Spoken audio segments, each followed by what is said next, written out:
Hello, gentle viewers. This is Indian, welcoming you back to Tabletop Simulator and For the People, 2nd edition. Good stuff.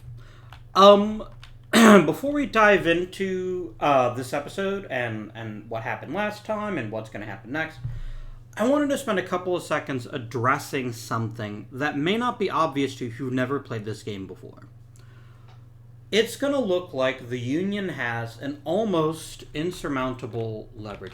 I'm shuffling the cards, by the way, because I actually played a test game of this, and I made a whole bunch of mistakes, so I just don't want to know what the cards are. Which is, the Union always gets more reinforcements than the Confederacy, unless things go very badly wrong. The Union can always move more troops than the Confederacy, even if things go badly wrong.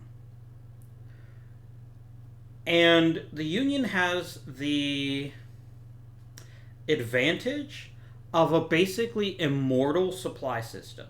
It is theoretically possible to cut off every single source of supply to the Union, but in so doing, you've probably already won the game.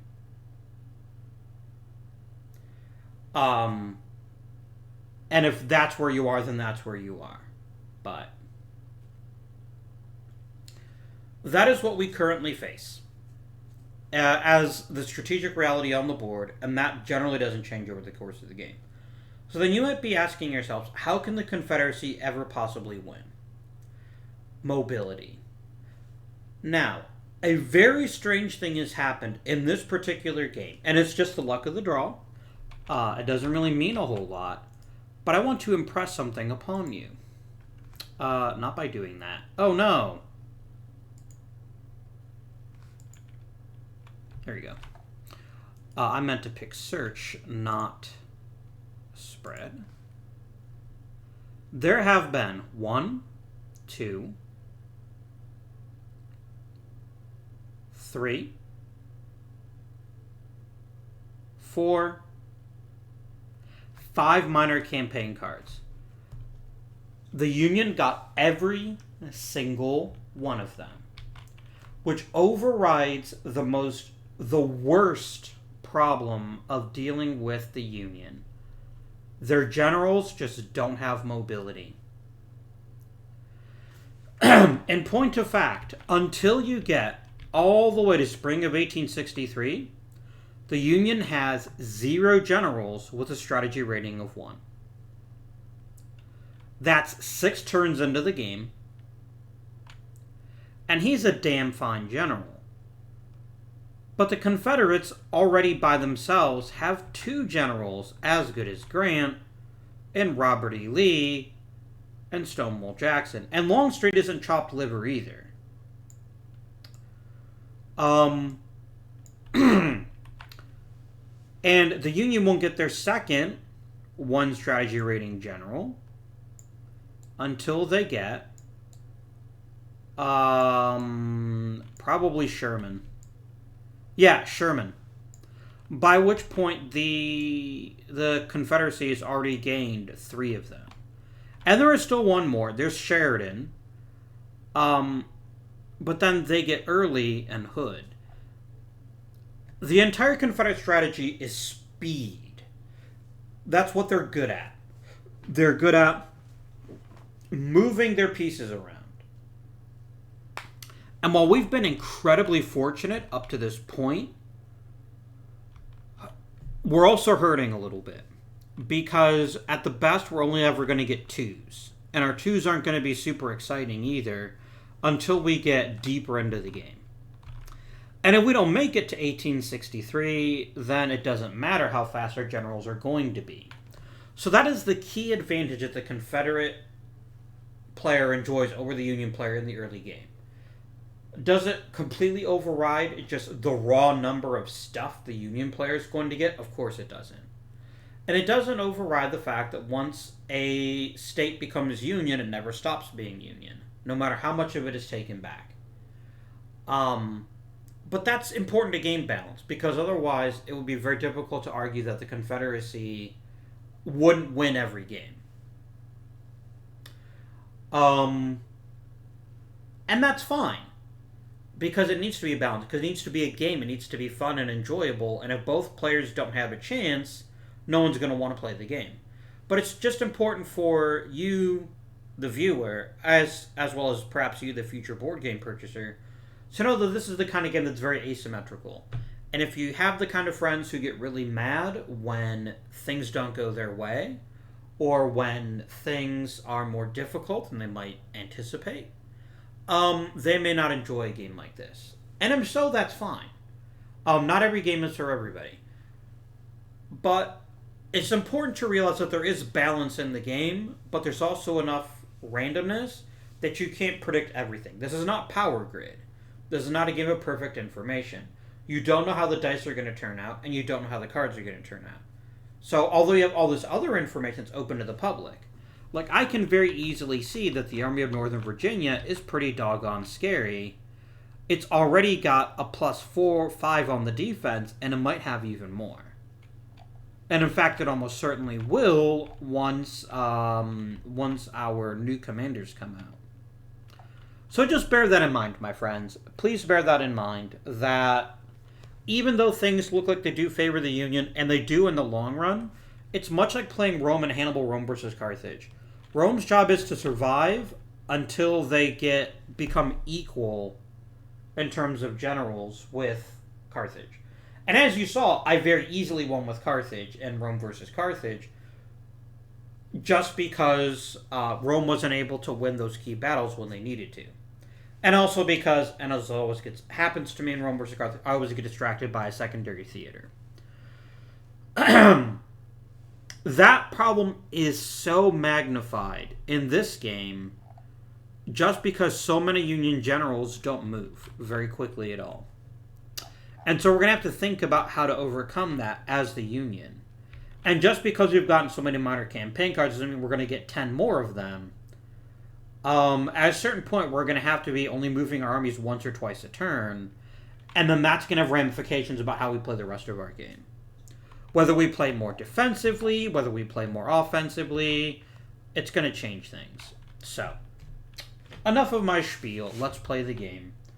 We are back at the top of a turn, the 1862 turn, and we're first going to place our reinforcements. We're going to put 8 SPs in Washington. Boring, I know, but it's the move. We can put 6 any space in Ohio or Indiana.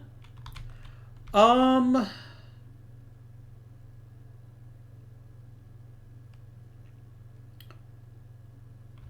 feel like putting them in Vincennes, Indiana would let me make an army in Cairo. Last time I played, I made the army in Cincinnati, but I ended up sending it to the west anyway. And I just think that makes more sense. I want, ideally want all 4 of my armies into play.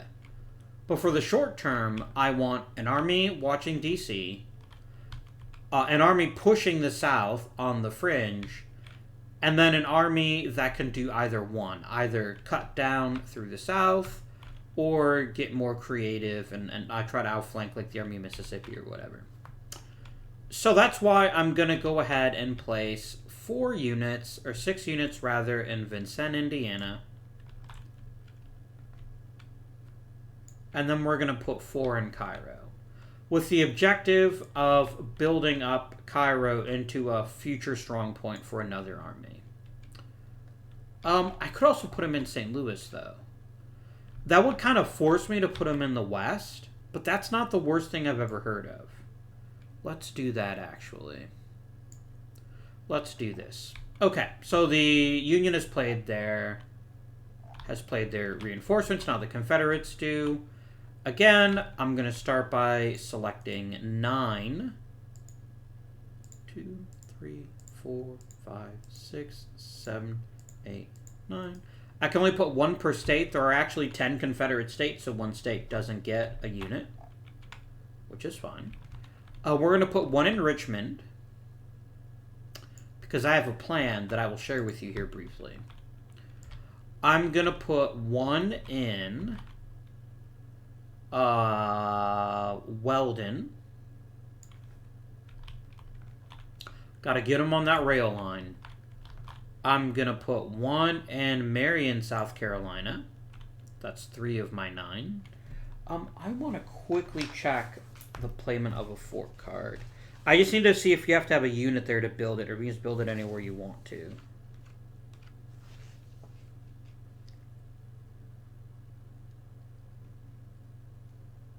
It's got to be any friendly controlled space. Interesting. Okay.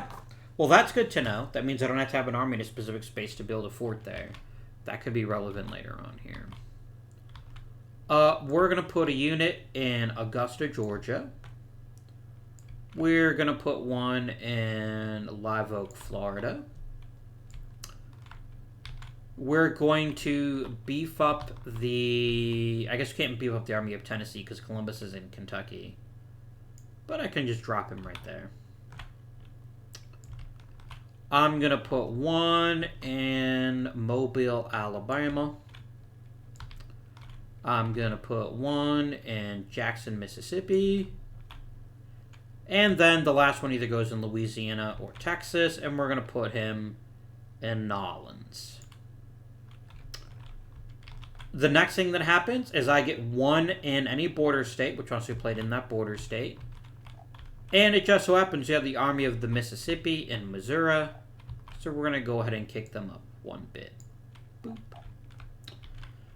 Lastly, we're going to roll to see if the Confederacy can run the blockades and get some more reinforcements. On a roll of a 1, they actually lose strategic will. Otherwise, they get 1 SP in a blockade port. And already, the North Atlantic blockade zone, they were not able to escape. So the Confederates lose 2 strategic will. That's not the Confederates. They actually lose 5 because it's a change of fortune. So it goes from 7 down to 2. That hurts. Almost as important is the fact they don't get the SP. But... alright, they do get 1 in the South Atlantic blockade zone. Any port that has an arrow on it. Let's dump them in Charleston. That seems reasonable. Roll again. Success in the East Gulf. I really only have 1 choice, which is Columbus, Georgia, or Mobile, Alabama. Let's go ahead and drop them in Columbus.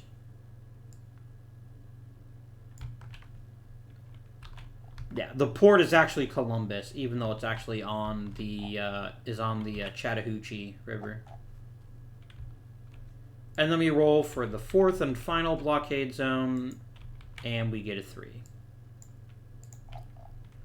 So we succeed once again, and we're just going to go ahead and drop a unit in New Orleans. Reinforcements have been placed. Now we do step 2, our strategic redeployments. So let's talk a little about what happened last episode of this series, and we'll talk about what might happen this episode. We've only had 1 large battle, and it was the Battle of Paducah, Kentucky, of all places. If you expected that when I started playing a Civil War game, you should have expected something else. We have 2 border states that went to the Union, Kentucky and West Virginia. Missouri went to the Confederacy. The Confederacy actually has more armies than the Union, which is certainly not common, but it could happen. And the Army of Potomac and Army of Northern Virginia have not moved since they were created or since the start of the game, which is really strange. And we'll talk about that as we play the game. So, strategic redeployment. I'm going to do the obvious thing. It may be boring, but it makes sense. 5 of my units are going right into the Army of the Potomac. 1, 2, 3, 4, 5, yep.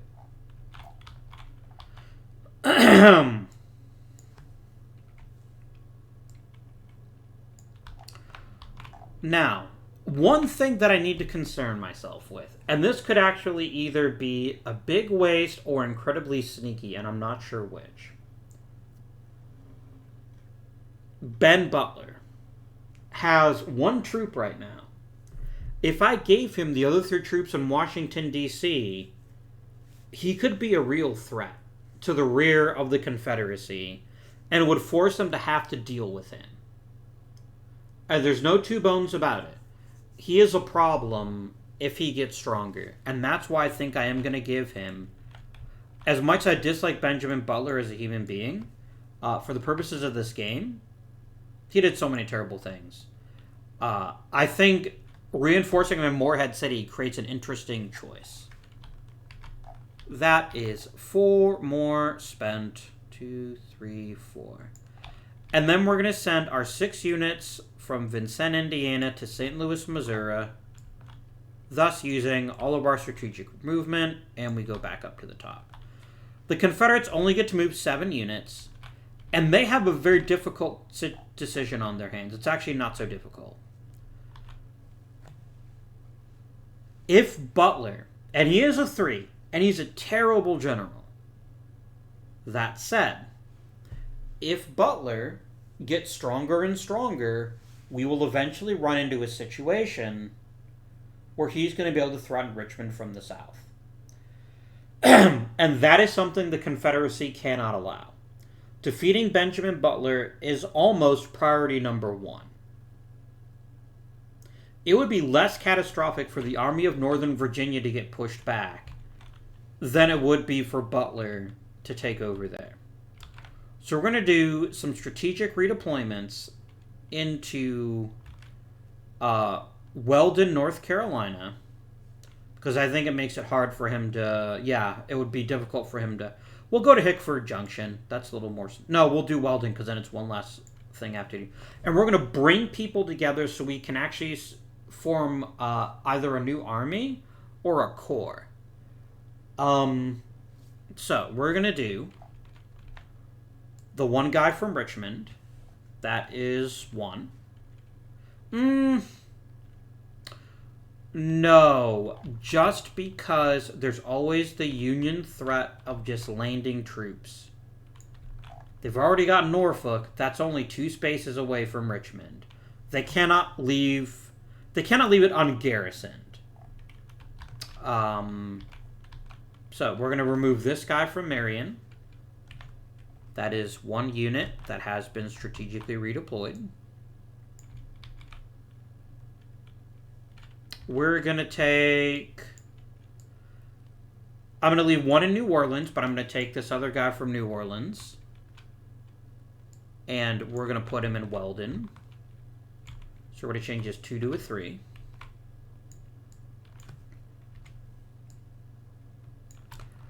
My pal here in Augusta, Georgia, is getting removed. That's now a 4.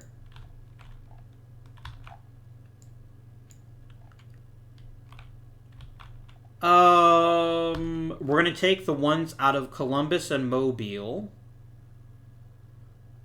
because the Union can't attack Mobile from the sea as long as Fort Morgan exists. So I'm going to delete both of those. I'm going to remove you and replace you with a 6.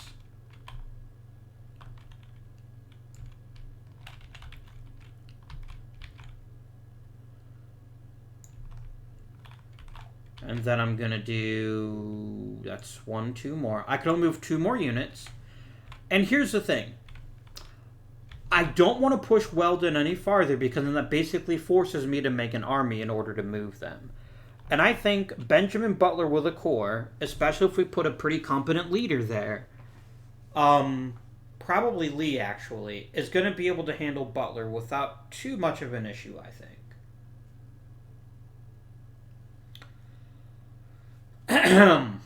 And so I think that's perfectly fine to use my last 2 to start building a secondary force. And I think reinforcing the Army of Tennessee,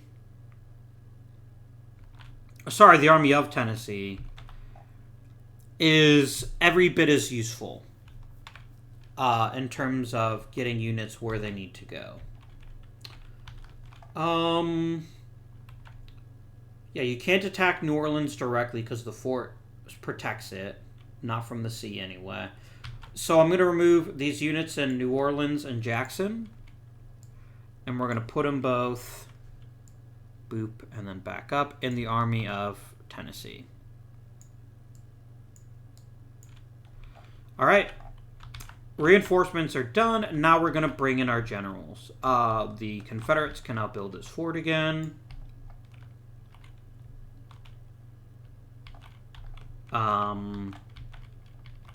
Union always places first. I'm going to be honest, I'm not going to bother flipping him, putting him in the bag, because one is cavalry, so I know who he is. And we're going to make an even easier choice. It's going to be Mr. Bill Stoneman is going to be joining the Army of the Potomac. I don't really have a choice. Actually, I don't remember if Stoneman's first name is Bill or not. That's the general manager of the Angels for a long time, was Bill Stoneman. I don't remember if this Stoneman's first name is Bill or not. I'm going to try to use last names whenever I can, just because otherwise I'll look silly. Curtis. I do need a commander in St. Louis to make this an army, but I think Burnside is the best choice for that. Or Pope.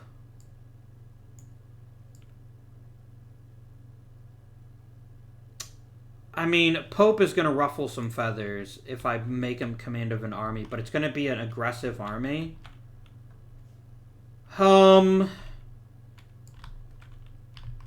I think I'm going to add Curtis as a subordinate. No, I'm not.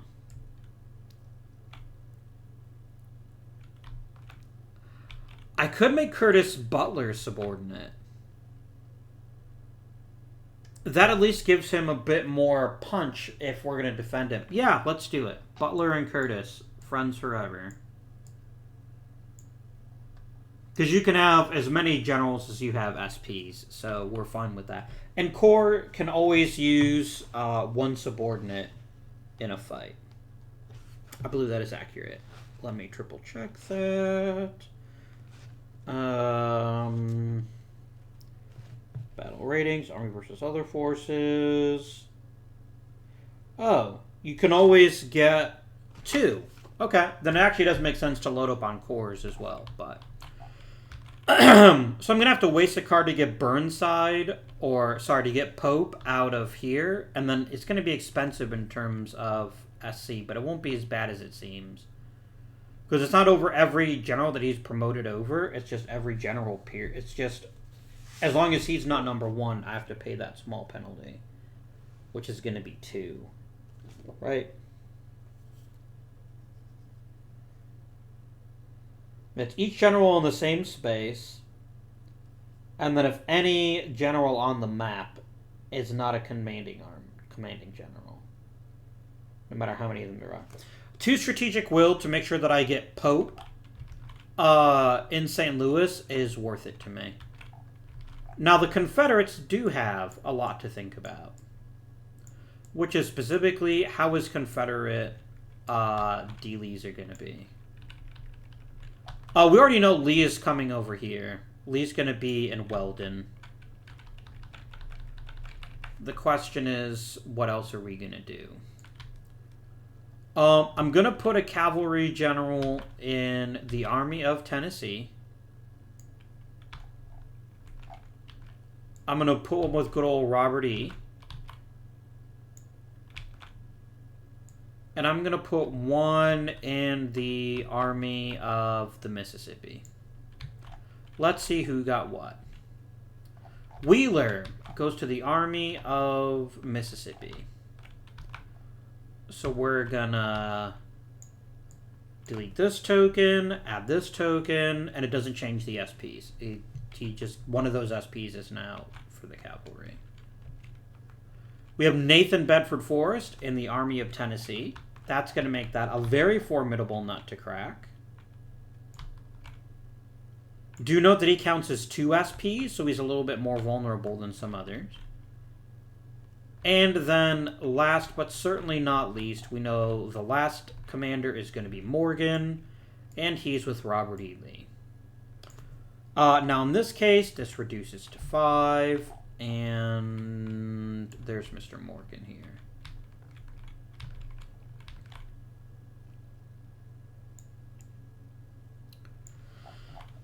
Just like that, the generals have been placed, and it is time to draw cards. I'm going to shuffle a few more times. Again, I know what cards I got last time I played. I'm just trying to avoid that from happening again. Do you know for the rest of the game we'll get 7 cards a turn. So it is 7 for the Union. And 7 for the Confederacy. Do the Confederates have a campaign? Friends, you know they don't. What do they have? This is a really powerful card. However, it would be extremely difficult to manage that this turn without doing something like taking DC. That would be huge.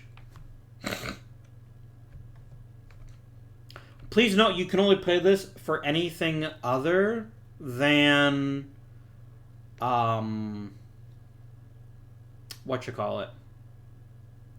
This can't be played for anything other than the event unless it's the last card.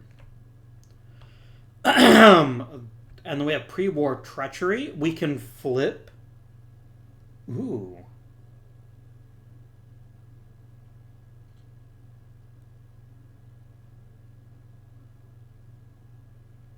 I wonder if this overrides the normal rule that you can't have more than 4. No, this has to be 1/4 per space. That is an awesome card. That's 2 free forts. They have Quantrill's Raiders. It's pretty spicy. But the Union's going to go first. And now they have a major... I tried. I really tried. I tried to hope that we would not get another campaign card to actually make this hard, but it didn't work.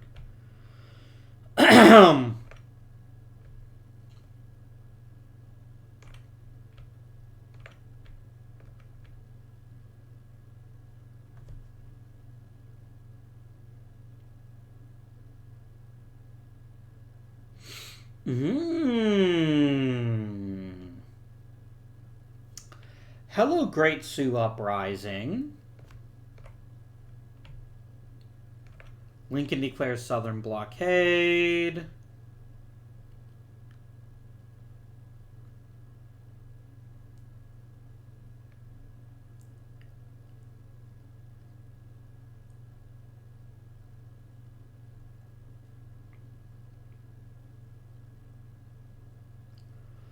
Oh, that's hot.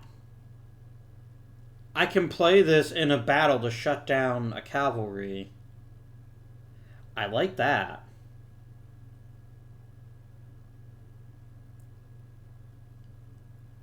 I like that.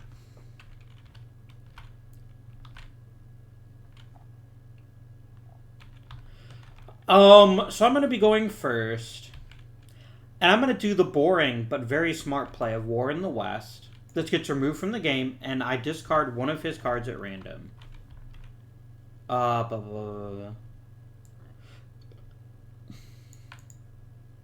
So what I'm going to do is I'm going to draw them.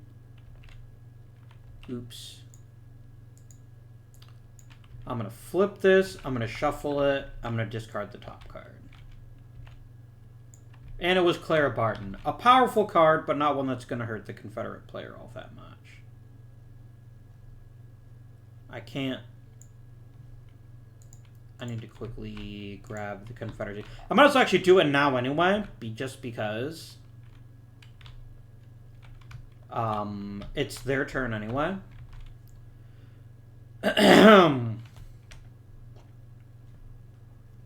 This is incredibly powerful. And it's such a good card that I think I'm going to play it right now. Despite giving a chance for Butler to do some damage. Just because 2 forts is a game changer. So I'm going to play this and we get 2 forts for free anywhere we want to that's in friendly territory. So I'm going to tell you one of those forts is going right now. We're going to build one in Memphis.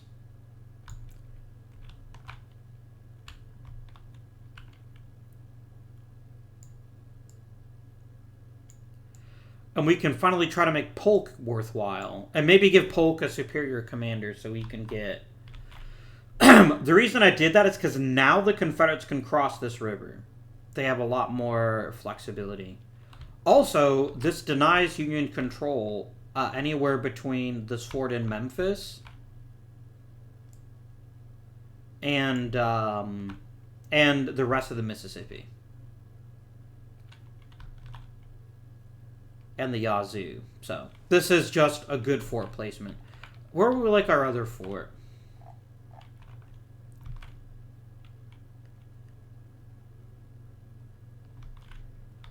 Where would we like our other fort? I'll tell you what we could do. We could put it in Manassas. Oh, that would be a major dick move. And I think I love it. I think that's brilliant. I'm going to put it in Manassas. Just like that. Now all of a sudden, this becomes a very difficult nut for the Army of the Potomac to crack. That was a very powerful card play. Alright. I'm going to play Lincoln declares Southern Blockade and increase the blockade level by 1. Easy peasy lemon squeezy. Now I got a handful of cards that are just not that great.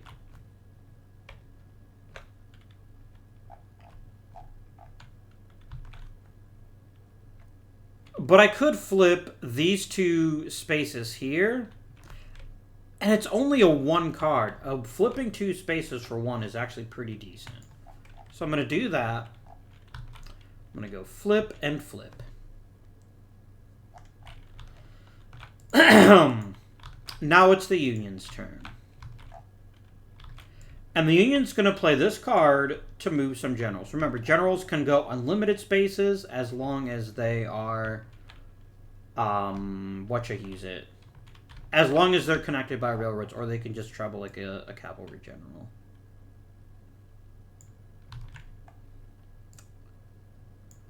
I don't want to take Burnside and Pope, but maybe that's what I do. Yeah, we'll take Pope and Burnside. And we're going to send them up to St. Louis.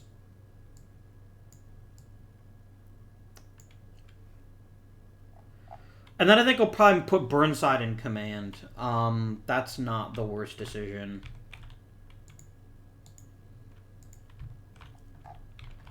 Alright, now it's time to finally get going here. And we're going to play Nathaniel Lyon, and we're going to activate Robert E. Lee. I knew this was coming as the Union, and that's fine. I have successfully accomplished the goal I wanted to accomplish, which is pulling units away from the Army of Northern Virginia.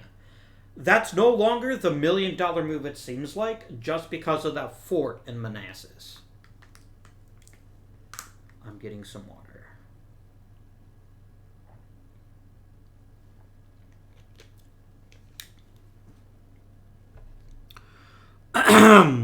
So he's going to go.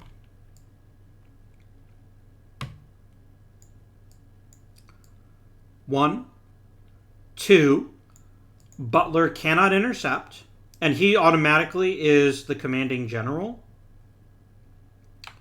So 3, battle begins. It is 6 units to 4, so there's no force projection difference. Curtis is a 1 as a general, so he is a +1. But Lee and Morgan together are a +5. This is a medium-sized battle. So it's +5 for the Confederates, +1 for the Union. And so it works out as 2 6s. We always check defense first. That's going to be 1 loss for the defender and 2 loss for the attacker.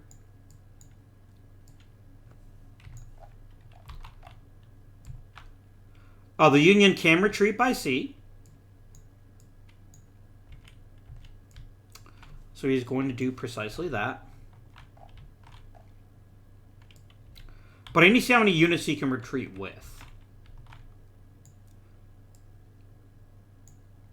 Lee asked for the commanding general. Because I'm pretty sure the retreat by sea is possible. It's under Section 7 battles. Retreat.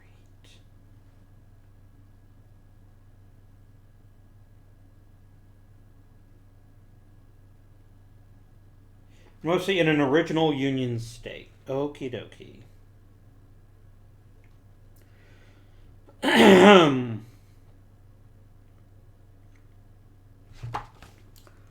So we're going to see Butler, Curtis, and company are going to take their 2 units. They have to go back to an original Union state.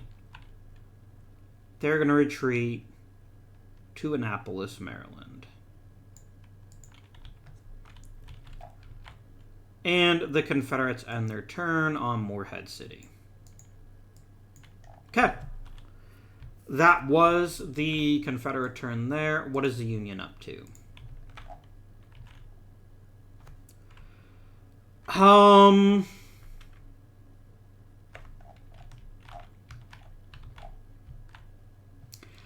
The fact I can remove any general from the game, that is terrible. Like Benjamin Butler. Because he's not the only thing that's technically considered a commanding general. Let me make sure that I'm not causing issues with commanding generals. Because I believe only officially an army has a commanding general.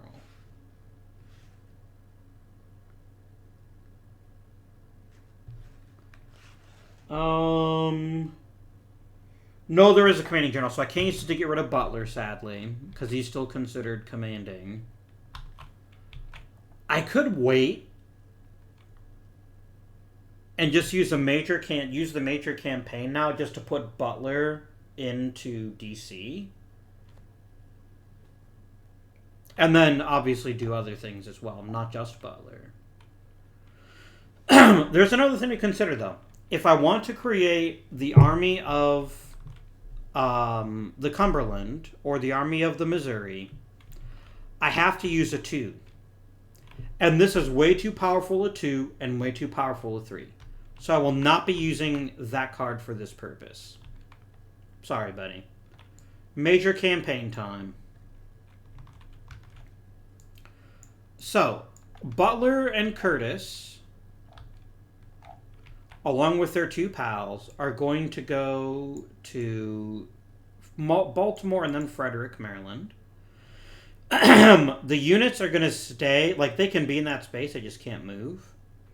And I'm going to make Butler a subordinate. And you know what I'm going to do, which is I'm going to use this card to get rid of freaking Butler. And then Curtis is just going to hang out.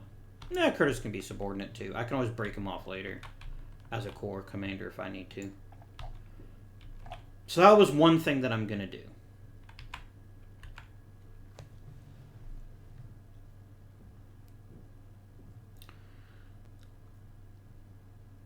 Now, what else are we going to do? Well,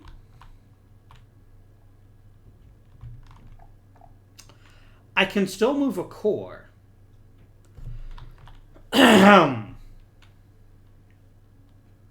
I could still move a corps.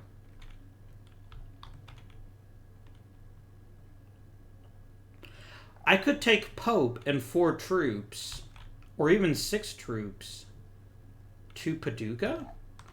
Who is the most dangerous army? It's actually Army of Mississippi, so I want to make sure this is the strongest of them in terms of offense.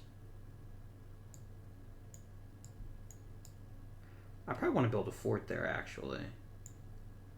I'll think about that later. I'm going to send Burnside with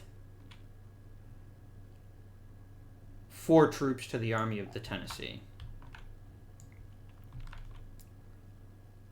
And this is going to seem pretty silly, but it has to be done. Plus, it makes the Army of the Tennessee really scary. And then the last thing we're going to do is we're going to move Pope with his core of 6. Now, we do have an issue. And that issue's name is the Army of the Mississippi. If Pope fights them, he will get his ass handed to him. Maybe not. No, to be +2 for the Mississippi, it would be a flat die roll for him. I've seen a lot worse odds. Plus, any battle is going to deplete units from both sides, and if I can push him back, we can start causing a bit of havoc here. Because let me tell you the truth here. I am not attacking the Army of Northern Virginia. That's a +7 right now. Now, oh. I could do a naval move. I could absolutely do a naval move. Out of DC. Or out of the Army of the Potomac, rather. I could break off 3 units and a general. We could do a naval move. Oh, now that is spicy.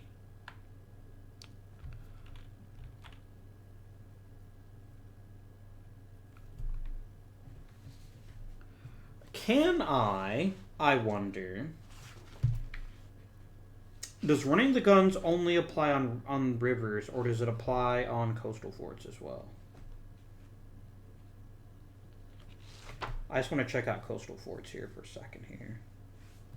6.8. I think it just stops you from going into a particular port.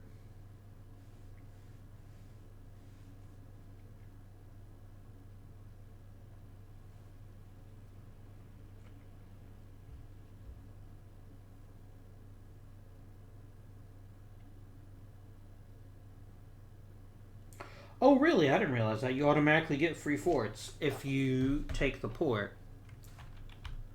So yeah, there's nothing stopping me from going pretty much anywhere I want to. I could go to Pensacola. Wouldn't that be mean? Is there a fast mover? There really isn't.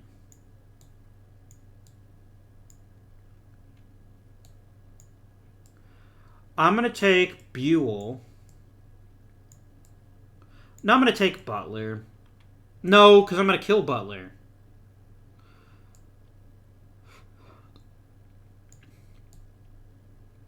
I'm going to take Buell. And I'm going to reduce the Army of the Potomac by 3.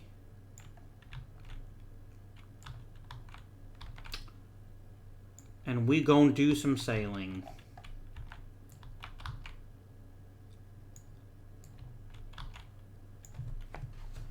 And let me just confirm that naval moves can go past forts, coastal forts.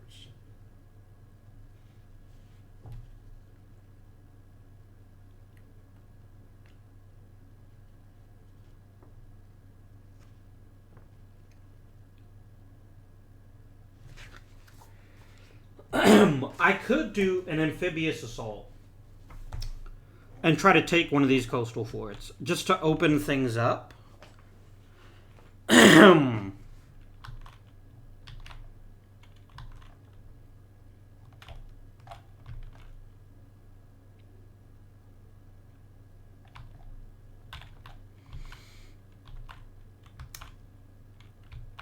I think it makes the most sense to attack Fort Pulaski in Savannah, because then I can take Charleston by land and do some damage that way. So that's what we're going to do.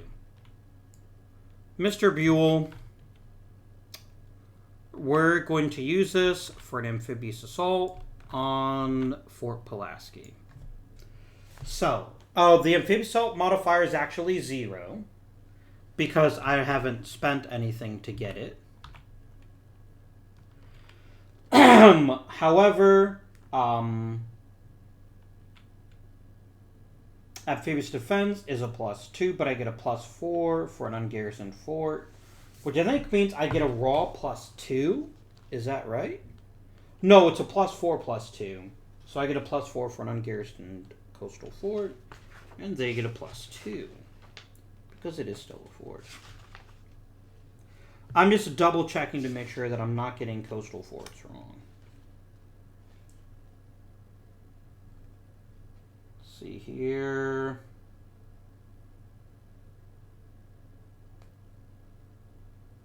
Oh, an ungarrisoned coastal fort is a +2.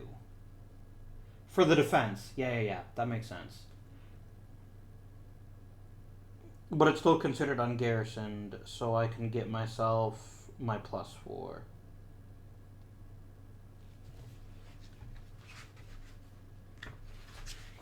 Because anytime you face an...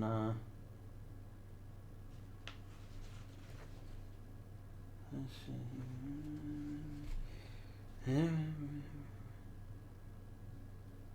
Yeah.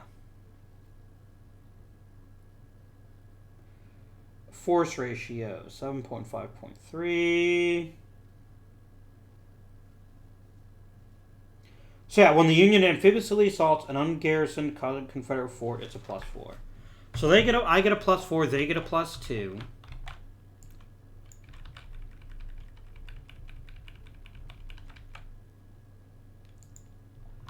I get an 8, they get a 7. And I win the tie. So we each lose 1. A fort has 0 SP, so it doesn't actually lose anything. I do lose one of my troops, though.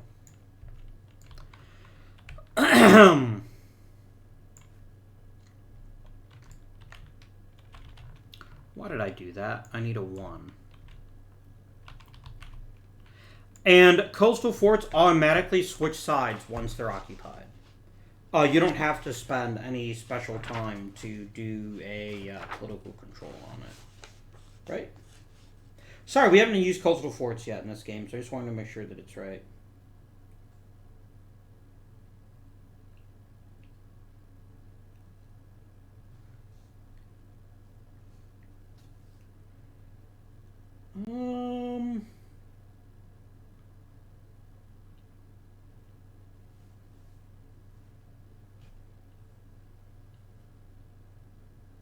So yeah, it's just captured, so it automatically flips to the Union. I don't have to spend anything for it. Okay. Now, taking Fort Pulaski by itself doesn't do much, but they can't be counterattacked in return. And this gives me a possible club with which to bludgeon the South. I could, like, tear up Augusta, Macon, Columbus. I got all kinds of fun stuff I can do. I can go after Charleston. Good stuff. Alright, that is the Union turn. We're going to go ahead and play a card.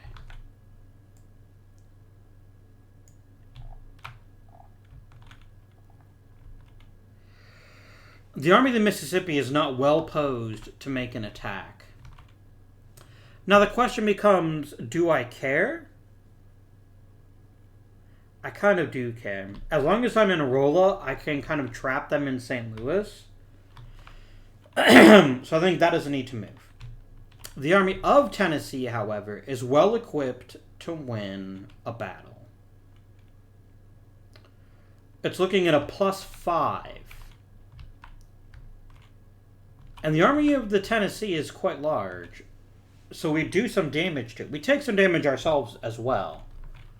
However, pushing them back into Cairo would allow us to start trying to retake some of the territory that we lost in Kentucky. We really want to push him, like, into Jonesboro or something like that. Right now, based on where they are, they could outflank us. The Army of the Tennessee could just go, boop, over to Dover, and then they'd be into the Confederate rear.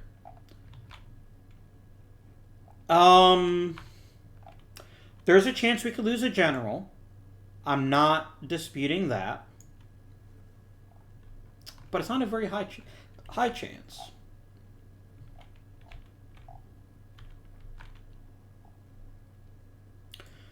Because the Confederate cavalry would cause him to lose 2 points off of his rating. And once that happens, he can no longer have 2 subordinates. He can only have 1 subordinate. And that is not too spicy. That is not too bad. Yeah, because cavalry intelligence is pretty scary.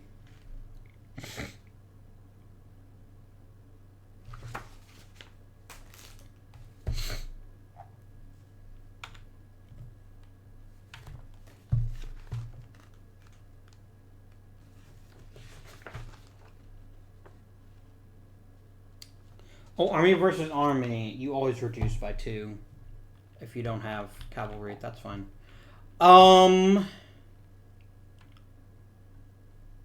Pow.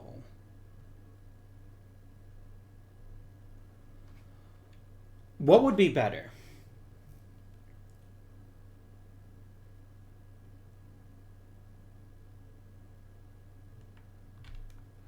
What would be better from the Confederate standpoint?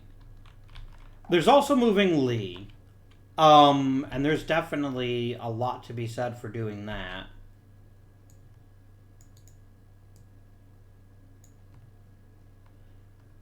Let's go ahead and move Lee, because I want to get him in the Army of Northern Virginia ASAP.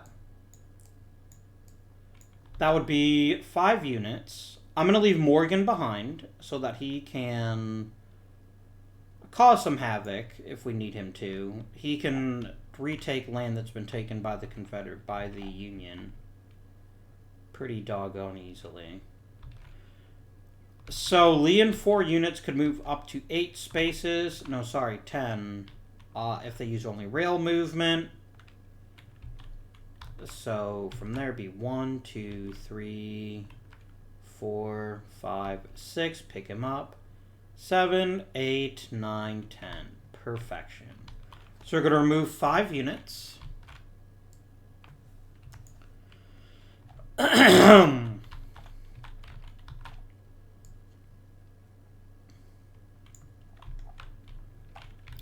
And most importantly, Mr. Lee becomes a subordinating general to the Army of Northern Virginia. So that happened. Now we go to the Union, and we're going to play Great Sioux Uprising.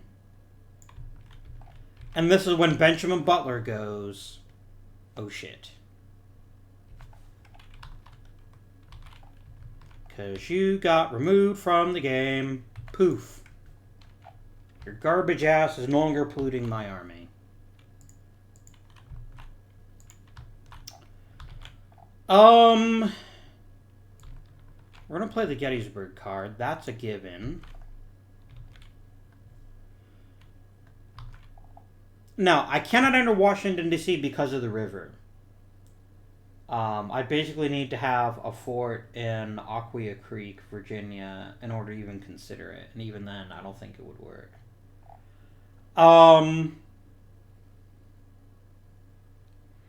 if we attack Frederick, they actually have all of their units. All 14. But I've got 10. And I've got by far the better general.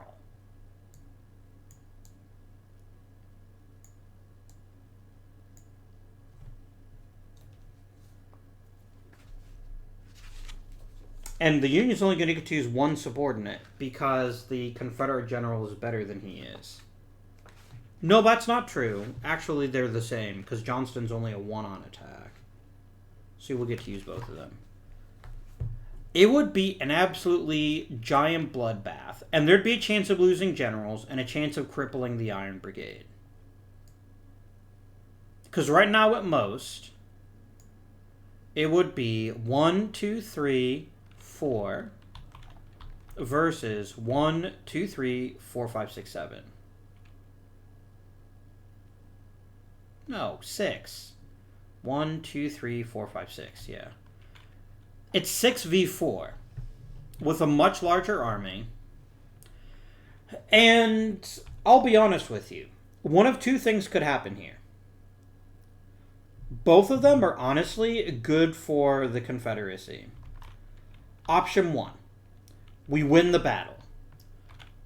We push into Frederick, Maryland, and the Union goes into Washington, D.C.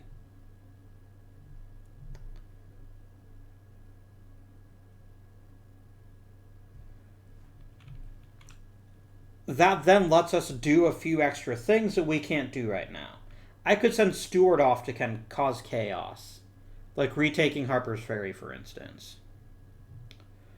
I have lots of things that I could be doing with my cavalry bro.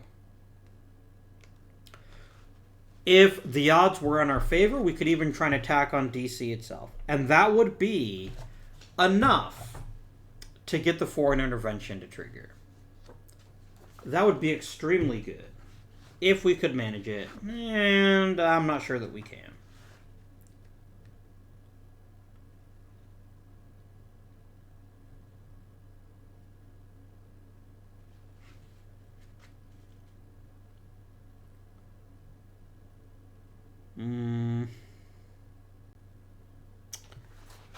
Yeah, that is not great.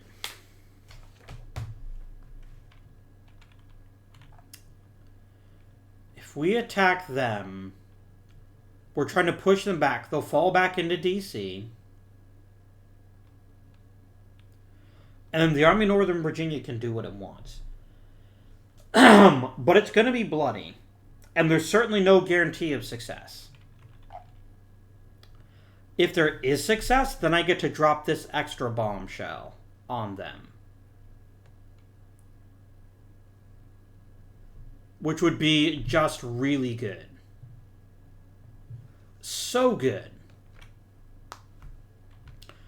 But here's the reason why I'm not going to be able to do that this turn. I don't get 2 movements. I won't be big enough to fight them and keep going.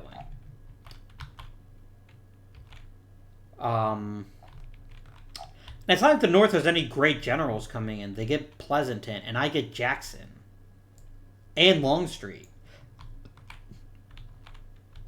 Like, we're talking a potentially redonkulous Army of Northern Virginia, and then I could send people out as a corps commander. Now, the other option, of course, is that we lose.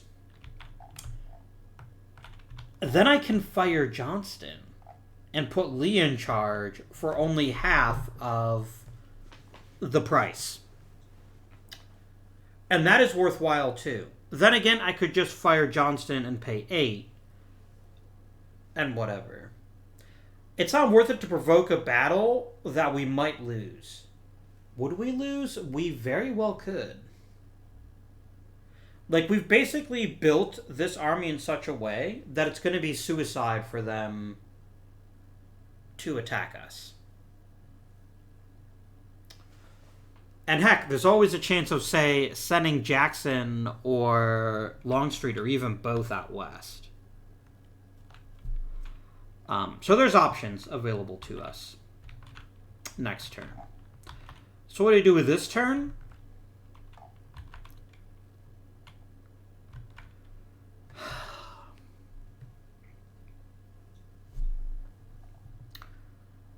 And I played a 2, right? Yeah, so I can't actually move Polk.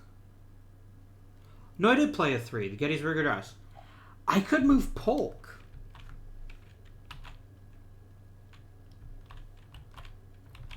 And I could reinforce the Army of Tennessee with a few more units. Make them even more formidable. I think it's honestly really smart. So we're going to do exactly that. We're going to grab up Mr. Polk here. We're going to delete his 3 units. Polk becomes a subordinate to the Army of the Tennessee. And it increases by 3. 1, 2, 3. Done. Union has 2 cards left, but they're both 1s. And I kind of wish I'd played this detached cavalry card now, but I didn't think about it. And I actually can't move any units with any of these. There's not a whole lot I can do with a 1. I could use an ops queue and just basically spend a card building up the ops queue. I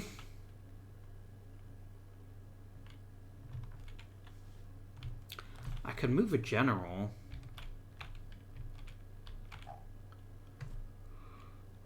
I could build a fort. I could build a fort. Do it. Yeah, build a fort in Frederick, Maryland. If we're going to go stalemate, then by God, let's make it a proper stalemate.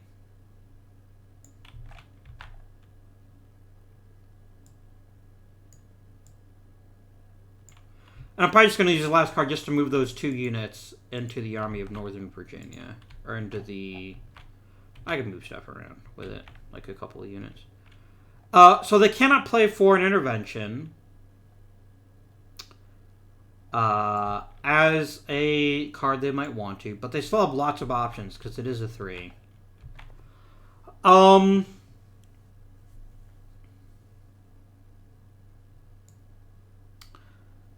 What do we want to do?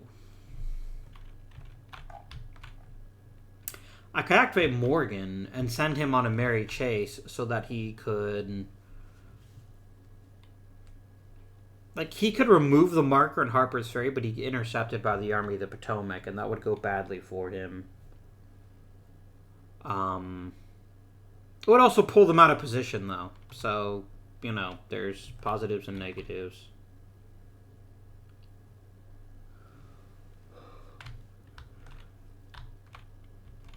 The Army of Tennessee is looking pretty scary these days. I gotta be honest with you, it's looking real scary. And now that it's been a bit more reinforced, the Tennessee v. Tennessee battle is a little bit more attractive. Because basically what we're trying to do is we're trying to push them out of Paducah and into Cairo, Illinois.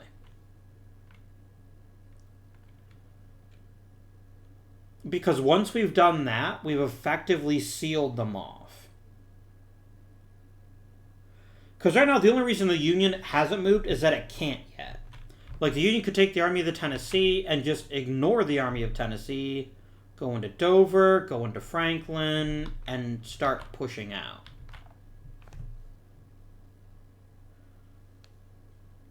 Plus, by attacking Paducah, they could then attack them again in Cairo. We could just keep pushing them back into Illinois proper. And that would be a pretty big deal, in my opinion. Hell, that would be a massive deal, in my opinion. If we can start threatening Illinois with a secure line of supply, there's very little we can't accomplish. And so I think it just makes sense to conclude this turn with another battle over Paducah. It's not going to be a big battle. We don't have 20 SPs between us. We only have 18. So, we're going to come over here. The attack of Braxton Bragg, sorry, not Braxton Bragg, Albert Sidney Johnson is 1.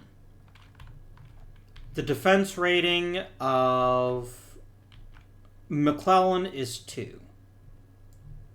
So that's not terrible. However, he's got cavalry. McClellan doesn't. Which means he can only use 1 subordinate. So he only gets 1 subordinate, and his own rating is reduced by 2. He'll pick Burnside, so he gets a +1 to his die roll. Big whoop. The Confederacy is going to get a +5. 3 for Forrest, 1 for Smith, 1 for Johnston. And what makes this even scarier... Now, there could be a general casualties as a result of this battle. That is the risk. But it's a risk that's worth paying off. Because unless they lose forest, nothing is going to appreciably change the combat flow. Let's roll that beautiful bean footage.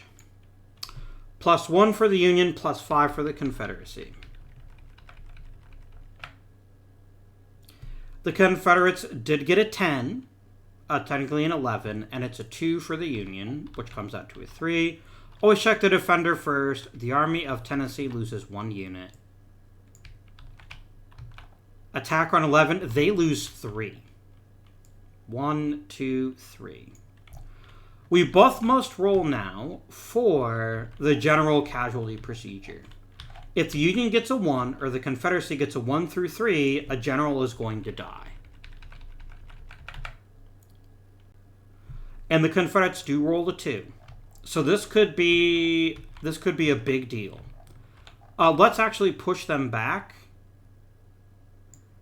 And then they move up to Paducah. Sorry. So we have several possible dead generals here.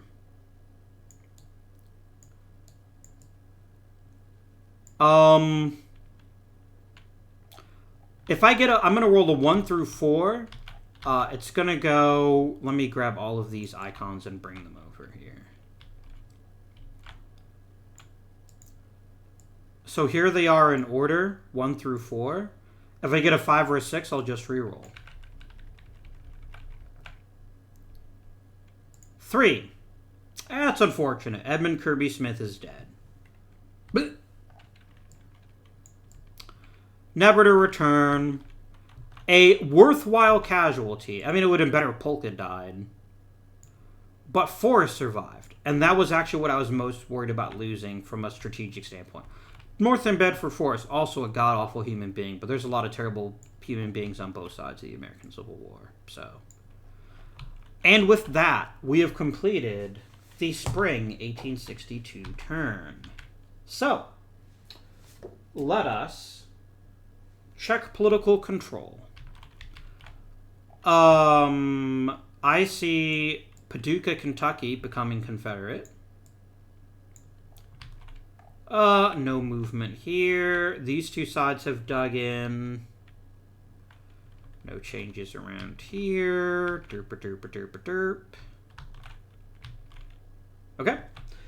Attrition. Any unit that has more than 2 is going to lose 1. Or more. So we're going to have lost 1, lost 1, lost 2, lost 2.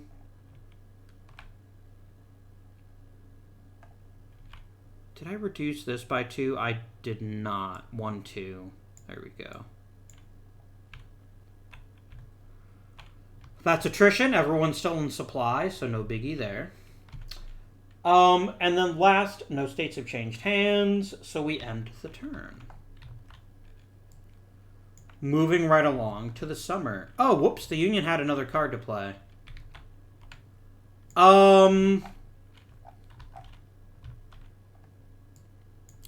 Fuck it, let's build a fort in Cairo, Illinois. There's really just so little to do with a 1 card as the Union. I also could have broken off some cavalry and done some things, I guess, but that doesn't change anything the way the game turned out. Okay. The next thing that happens, actually, because we had to discard the foreign intervention card, everything here gets shuffled back into the deck. Okay. Alright, reinforcements. I think if there's units in an army... No, because it wasn't legal at the time. I'd still have to like, manually activate the army to pick them up. So, 8 in Washington, D.C. Yeah.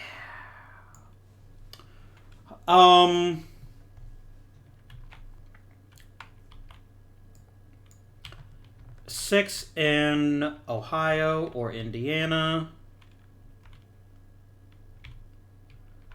put him in Cincinnati.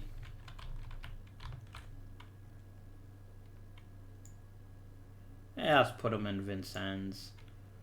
I definitely want to build this up into a proper army, so they're going to get 4 units.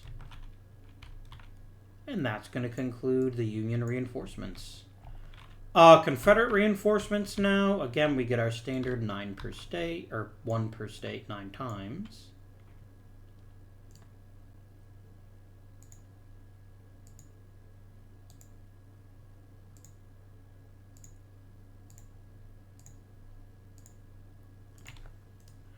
I am going to remove these cavalry commanders. These are for a special rule in the game that we're just not going to be using. So I'm going to delete you, which means I then come up here and I delete the 2 of you. And then I'm going to delete this as well. Those are all for optional rules, where you can have like cavalry do stuff when they die. But that didn't happen today. We're going to slap one of these bad boys right in the Army of Northern Virginia.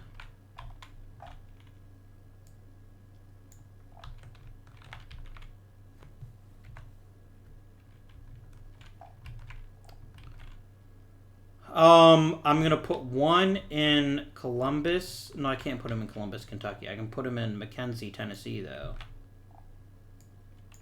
So we'll just do that.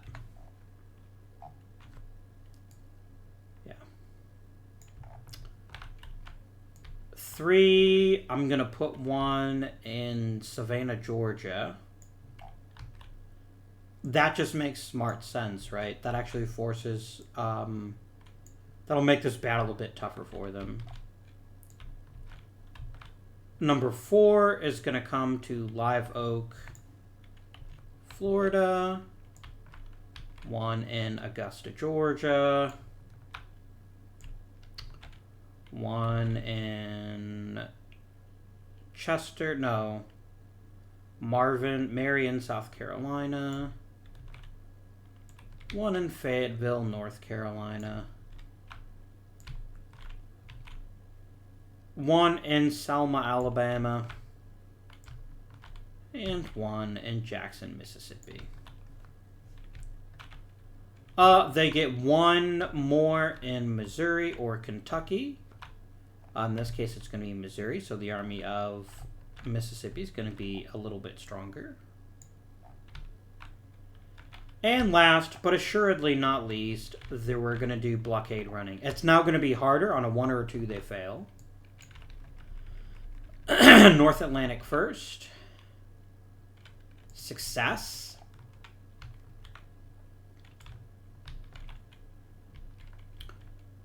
Let's drop them here in Wilmington, North Carolina. North Carolina. That is a fail in South Atlantic blockade zone. The blockade runners didn't make it out, so that is a loss of 2.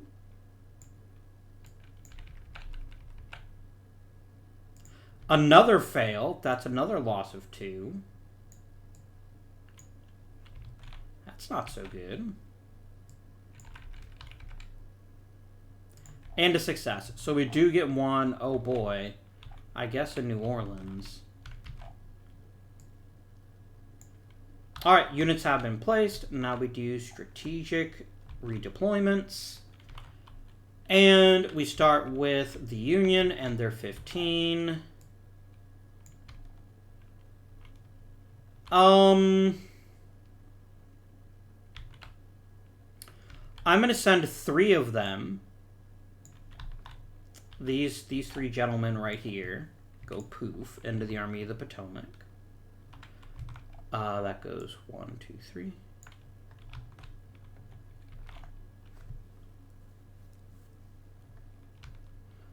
I'm going to send 6 over to Mr. Pope here in St. Louis. No, I'm not. That'd be 16 units. You can't have 16 units. But I could reinforce the Army of the Tennessee, so I will do that. So these 6 are going to go choo-choo, chugga, chugga, chugga, chugga, chugga.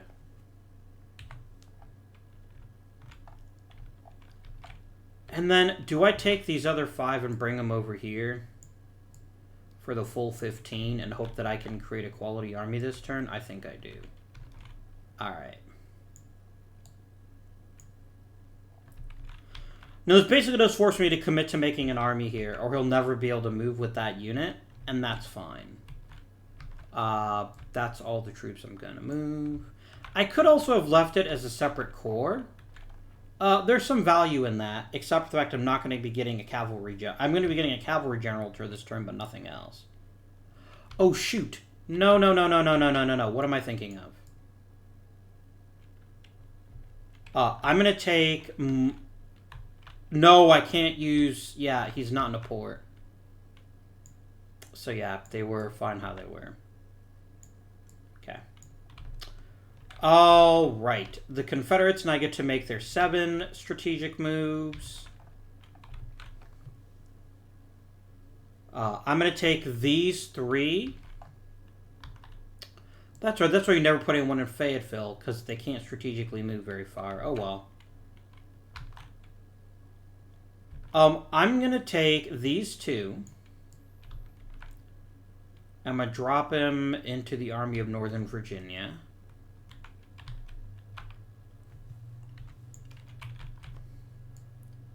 That is 2 moves.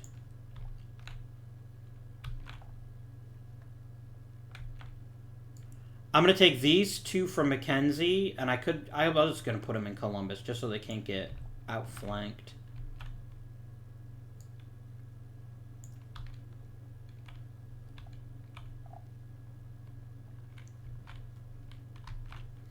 Take these 2 from Live Oak and put them in Savannah.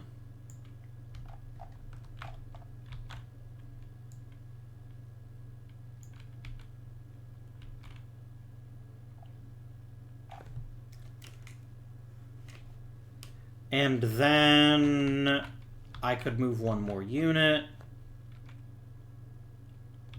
I'm going to send that unit from New Orleans all the way up to the Army of Northern Virginia as well. It's the one place I've actually got a decent rail link. No! Wait, yes? No? Chug it. Yeah, they can do it as long as they do it that way. So, okay. We're going to pump up the volume, pump up the jam of the Army of Northern Virginia. It's getting pretty scary. And then a couple more shuffles, but it is now general time. Gee, I wonder where Pleasanton's going to go. Pleasanton's got to go with the Army of Tennessee. And then you remove that token, and we're going to put in the Pleasanton token. Isn't he Pleasanton? Yeah, because we can't afford to keep losing McClellan's defensive advantage if he does get attacked. So that's fine. Oh, we do have to do this randomly for Jackson and Lee. And the question becomes, what would I like to do with these fine gentlemen? A unit in Savannah would not be a terrible idea. But even better, I could put one of them in the Army of the Mississippi and make it super scary. I think we do one of the Army of the Mississippi, and then we're going to do one here in Savannah with his 3 units, and then he can build up to a full corps, and then we can do some things with him as just kind of somebody in the backcountry to catch up if we need to. And we can always do a reorganization move to put him with an army if we need to. I mean, making the Army of Northern Virginia stupid overpowered is a pretty funny idea, but it's not as valuable as you'd think. We could also just put one in Tennessee and one in the Army of the Mississippi. Let's actually do that. Let's put them both out west.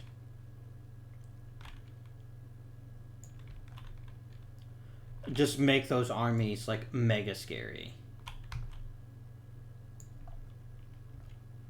We've got James Longstreet in the Army of the Tennessee, which means Stonewall Jackson is in the Army of the Mississippi. That's pretty terrifying, all things considered. To have that level of talent out west, just because I don't need it in the east right now. I've got some pretty damn good generals in the Army of the Northern Virginia anyway. Alright. 7 for the Union.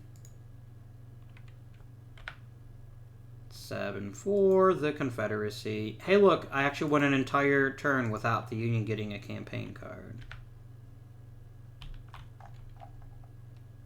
But the South didn't get one either.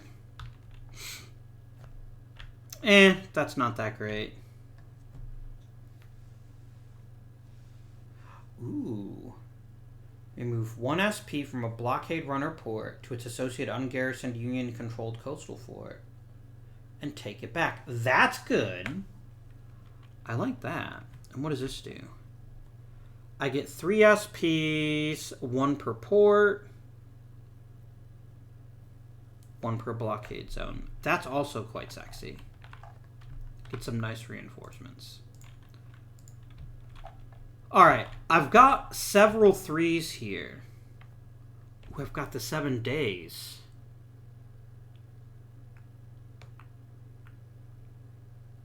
An automatic 1 or 2 space interception. That is spicy. 3 SPs, automatic. Nice. The Anaconda plan. Oh, better blockade always makes me happy.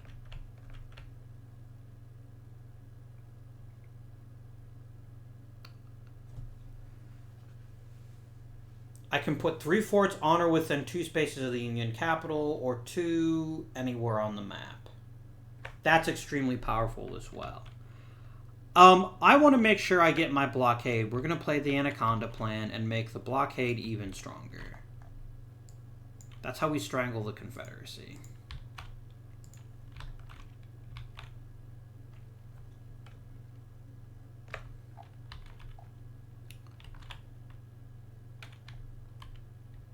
Now I really wish I had set out a separate core command, and I still could. I could always use a card to like pull Jackson or what's his face out. What is Mud March? Oh, it stops 1 space movement. That's fine. Yeah, let's go and play CSA purchasing agents. And it's all in 1 blockade zone, right? Oh, it is more than per blockade zone. It just has to be a port. Okay. So I'm going to put 1 in Charleston. 1 more in Savannah. And you guessed it, 1 in Fernandina, Florida. I'm trying to build a nice force here to make another corps so we can shut down Buell as the Confederacy. Alright. It's Union time. I have several 3s this turn, though, so we're not in as bad a shape as it looks. The question is, what do we do? The Army of Mississippi is now very scary. I think we do have to make an army here, though. To at least make it less scary.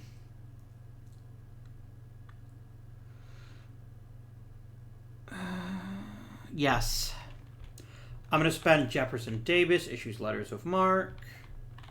And we're going to make the Army of the Missouri. No shit. No, I can't do that right now. I don't have a quality commanding general. Pope is fine. But he's not the best choice. I want to get him a couple of subordinates. That didn't suck. Also, Pope would force me to lose 2 strategic will, which isn't a lot, but it's annoying enough to be a decent amount. Maybe I just wait until Grant next, or Hooker or something, until we get a better general to make that a proper army. I am going to play that card, and I am going to move Pope, I think. No, I'm not. Firing Pope wouldn't be hard, though. So I guess it makes sense to still make the Army of the Cumberland now, and then relieve him of command to put somebody better there. Yeah, I guess that's reasonable. I'm going to do it anyway. Army of the Missouri. It's 10 units. And it's just little old Pope in command.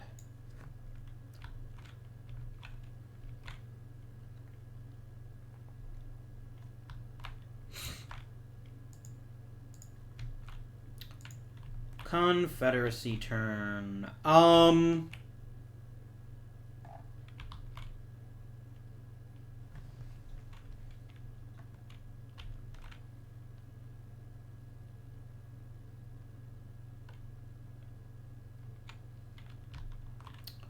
What would we like to do? We don't have any 3s, but we also don't need any.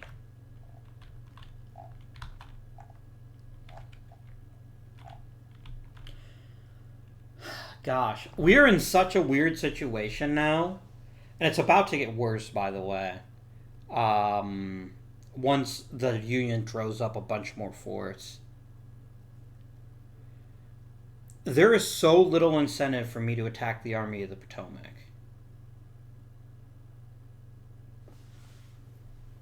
So let's talk modifiers if we did attack. So it would be a +6 versus a 7. No. A 4. No. 1, 2, 3, 4 plus 2 is 6. Yeah, it would be 6 on 6. I mean, somebody gonna have to move somebody at some point. We can't just both sit here until the game ends.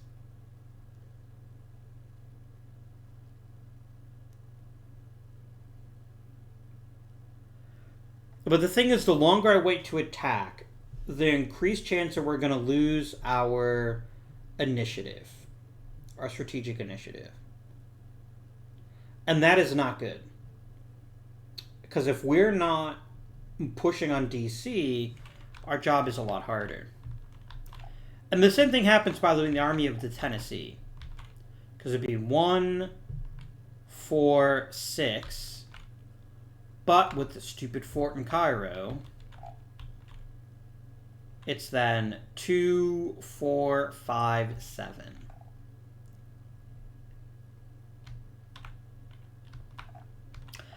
I gotta be honest with you, if I'm going to be attacking, I'm going to be attacking with Bragg. That's a +5 for them versus a +0 for the Union. And yes, it does mean that St. Louis, losing St. Louis doesn't hurt the Union as much as it might. And it does free him up to just go crazy. But then they could just go into Alton, Illinois, and Jacksonville, Illinois, and Springfield, Illinois. Because there's a land connection here. Oh, but they can't cross rivers. You can never cross rivers as the Confederacy without a fort or something. That's annoying. For the Confederacy, an itty-bitty tiny bit.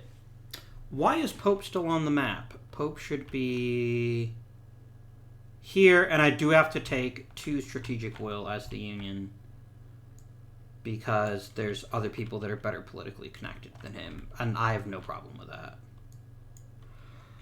And I put the wrong thing here. Gosh. They have 10. Yeah, I kind of think even though we have smaller units, they get a 0.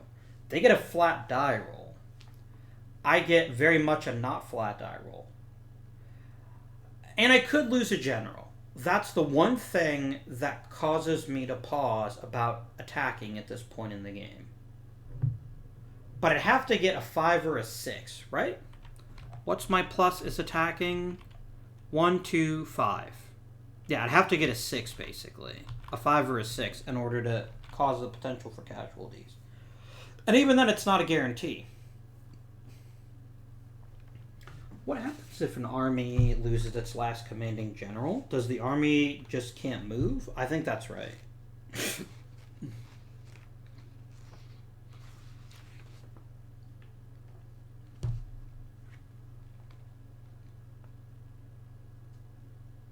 Yeah, it just can't move. So, okay.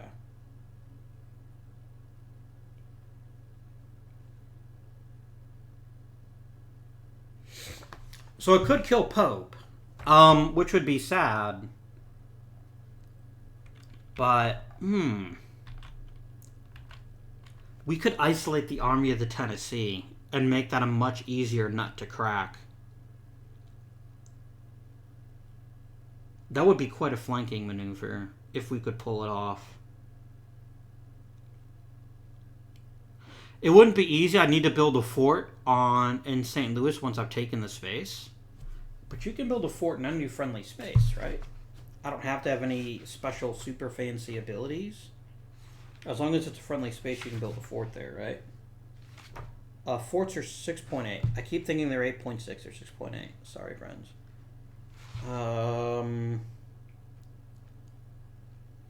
Building forts. Any friendly controlled space that doesn't contain a fort. Okay. So, yeah. The Confederacy attacks, builds a fort in St. Louis, which creates interesting problems for the Union's naval control.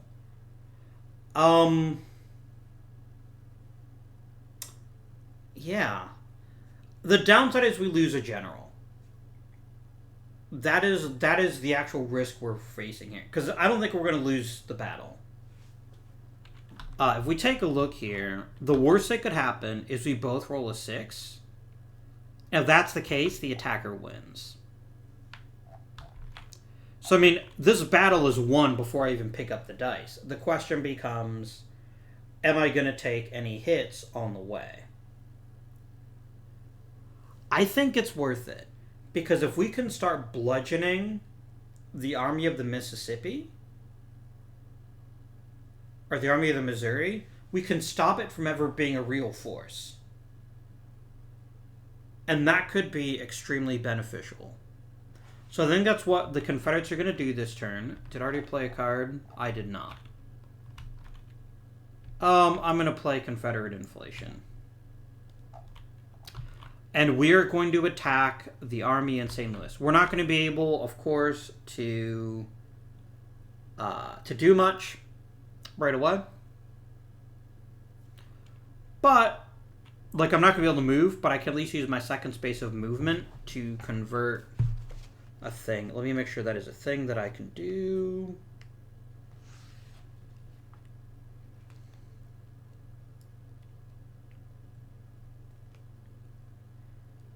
Battle.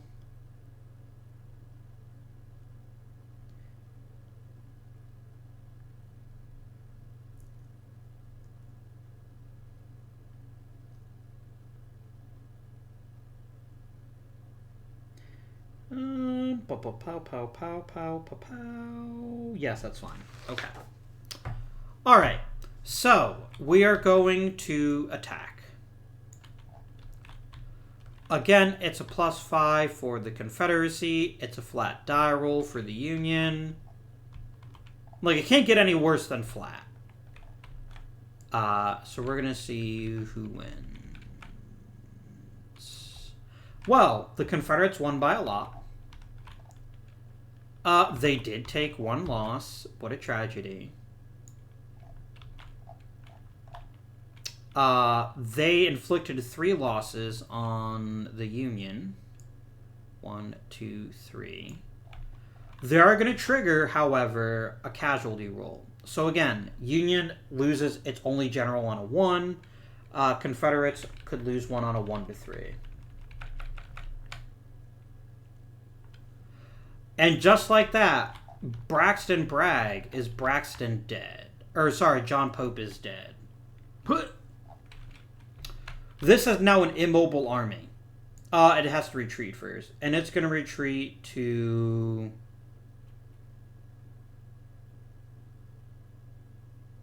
Salem. Because retreating to Alton doesn't make sense because they actually can't get to Alton without crossing the river. This is actually the more likely place that they would be attacked. So they're just going to go to St. Louis. And then they're going to spend their last space of movement to convert the space to Confederate. Okay. It is the Union's turn. And boy, could they use a win right now.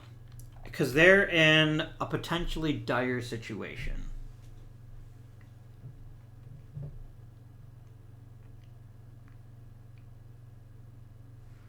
Do they have a fort at Cairo? They do.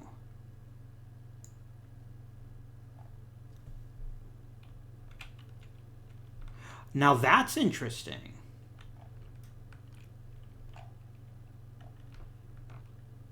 The Army of the Tennessee has a 3-to-1 ratio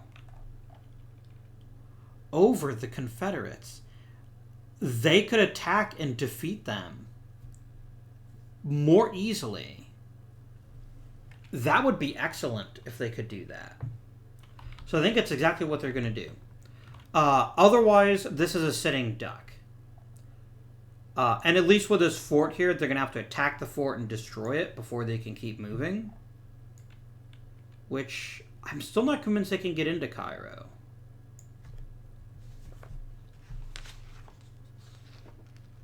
Okay. Crossing a river.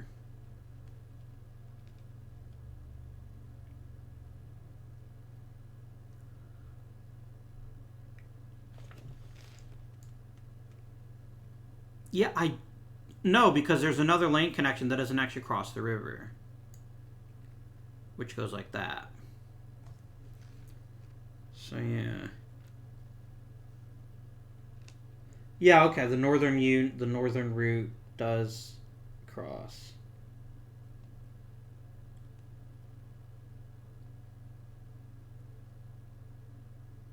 Okay.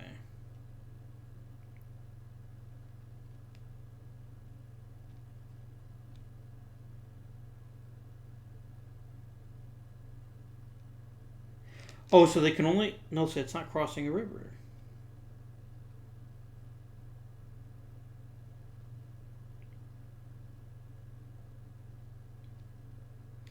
Or do both things have to be true? But it's not crossing the river. Can enter Cairo from Paducah if Union naval control is denied. But why does Union naval control have to be denied? He's not crossing a river.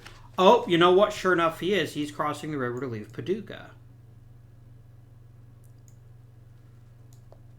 But this is where the fort in St. Louis comes in. Oh, no, because you can never cross. But he's not crossing a river. It's this river that matters. So they actually can cross into Cairo if they move. Okay, I got it. I'm glad that rule exists in the rule book. But yeah, there's so much to be gained by attacking the Army of Mississippi. And it's much weaker against the attack than it is against defense. It's only a +4. And I have a pretty big army.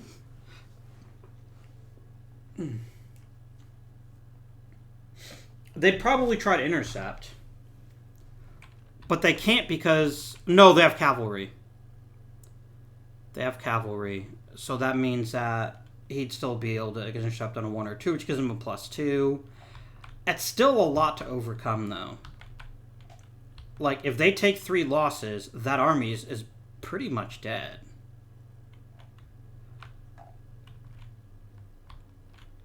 Like, its only brigade would be the cavalry brigade. So I'm more than willing to take that chance.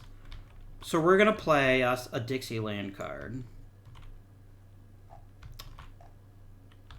And we're going to go 1. And then the Confederates have to decide, do I wish to defend? Do I wish to try to intercept? And it's a +2 to the die roll. That could be the difference between winning or losing. It does, again, increase the chances they might lose a general, but they've got generals to spare. Unless it's Jackson. If they lose Jackson, then this army is basically butt-fucked, but we'll see what happens. The interesting Battle of Ironton, Missouri. Let's roll. Also, the Union Army can keep moving if they do win.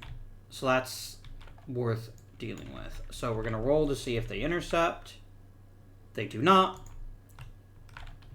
So as 1 space there, we're going to spend space 2 to flip this to make sure that I've got a nice line of communication. And we're going after them. Army of the Tennessee features a +2, 1 for Pleasanton, 1 for Halleck, and McClellan, but McClellan's not worth anything on the attack. However, because it's a 3-to-1 odds, it's 12 in the Army of the Tennessee versus 4.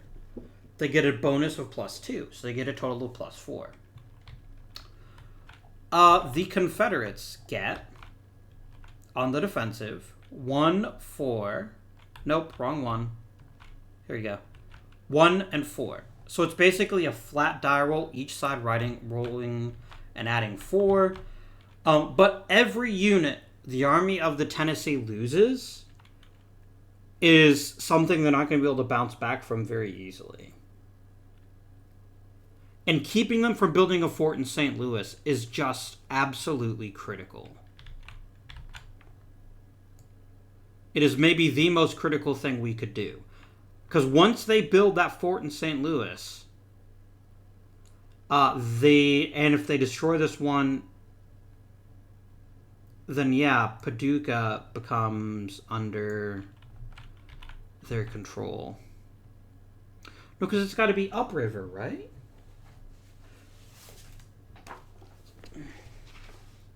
How can the Union deny naval control? Okay, so fort denies it into that space. Anything between 2 Confederate forts on the same river. So yeah, then they would be able to cross. Which river is the Paducah on? It's on the Ohio and the Tennessee. And Columbus is on the Mississippi. Ooh. Okay, the Cumberland actually originates from a Confederate-controlled state. But it's only upriver spaces, not downriver spaces. So that's awkward.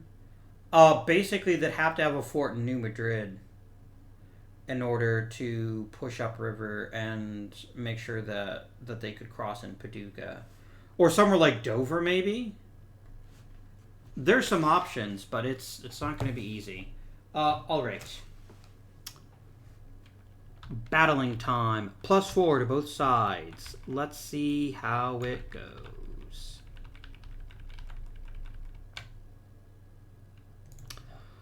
Well, that could not have gone a whole lot better. That's going to be so for the defender, that's a 1 + 4. That's going to be a 5.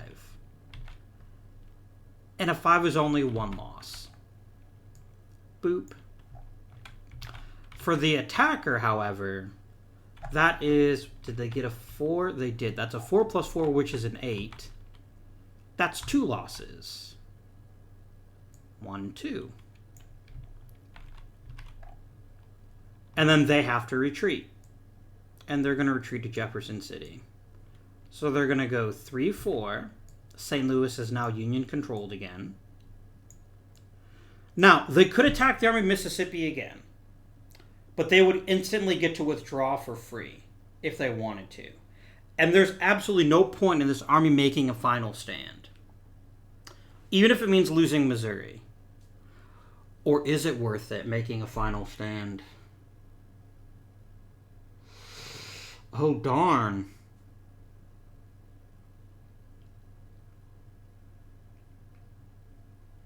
They could try to intercept again. Like, it's arguably worse now, because it's 11-2, which is now a 5-1 ratio. That's a +4. They're gonna get got if that happens. And there's every possibility that we could kill their generals.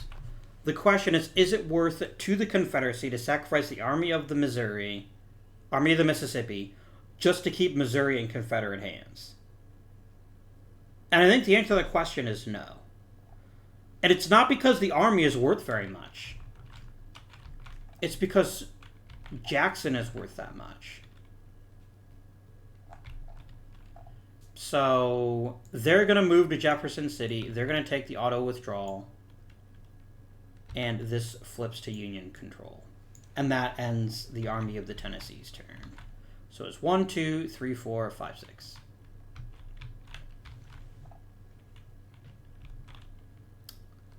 Okay, Confederate turn.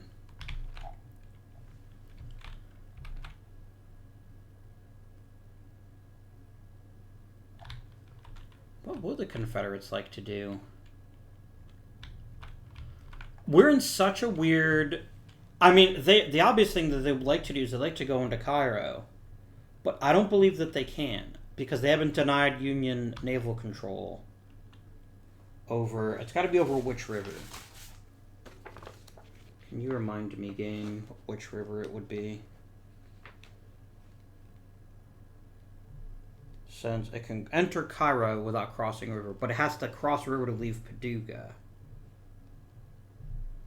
They basically have to build a fort in Paducah in order to get into Cairo and cause some havoc there. And they don't have a 3, so they actually can't build a fort. That's annoying.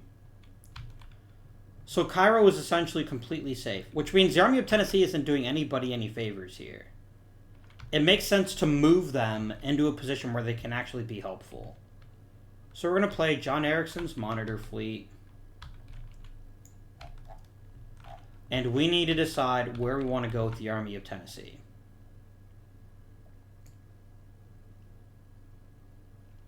Plus I can pick up these 2 guys on the way. So we'll do that. So we're going to eat these 2. Nom nom nom. That's going to be 1. I think they cross at Memphis and start trying to maneuver themselves into a position to attack the other Army of the Tennessee somewhere in Missouri. So we're going to go 2, 3, 4, 5, 6. Okay.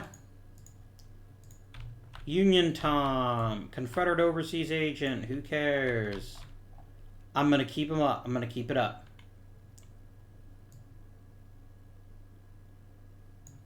Army of Missouri. You going to run? And now they have to roll a... They have to roll a thing. A retreat. So they have to get a 1 through a 3, and then they can retreat 1 space.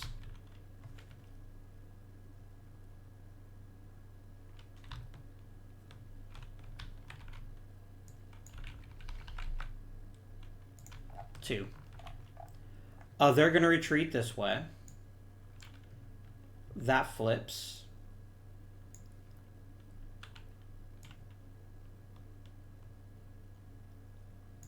Continuing to pressure them is more worthwhile than just getting St. Joseph, which isn't going to matter. So yeah, that was 1, 2. So it's 1, pushing him back. We're going to do it again. We're gonna plan to move into Kansas City. And y'all going to have to run or eat it. And they do run. And again, into Springfield, flip Kansas City. And we're going to keep chasing them. We are going to keep chasing them. No. Game. Put that back. And again, they're going to roll to run away. There's just no reason for them to stay and fight. There just isn't. And I believe you can make a retreat as often as you want to. Give me just a second here. I'm trying to find retreat before battle. 7.2. And let me just make sure that I've been rolling that right.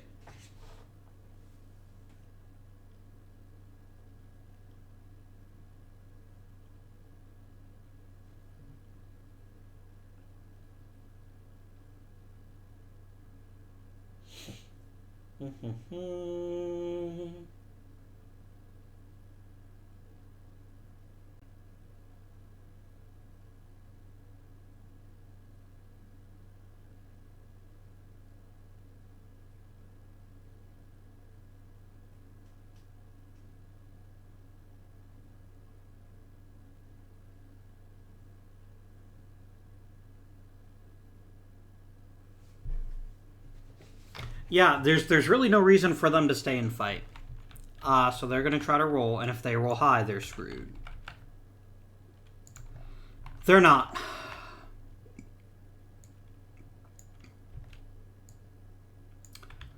This is now, I believe, it's 1, 2, 3, 4, 5, 6. I need to take one more space, which would be pretty much child's play at this point, in order to retake everything we need. All right. I think, honestly, keeping the Army of the Mississippi moving and maybe trying to regain some forces makes a huge amount of sense right now.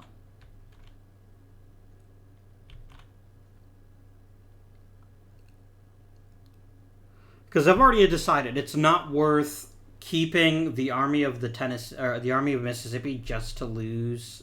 Or I've decided that Missouri is worth the trade, even if it is a net 20.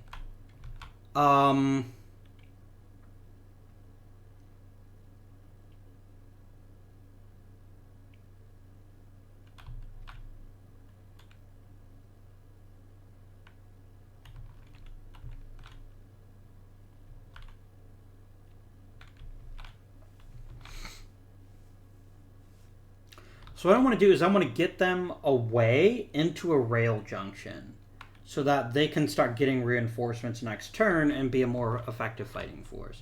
So I'm going to go ahead and play Political Crisis here. And we're just going to continue the move. We're going to go 1, 2...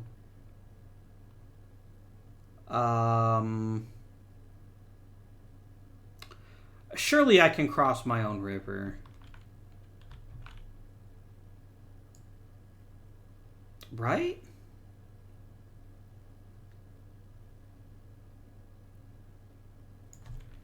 Okay, I have to decide when is the Union denied naval control.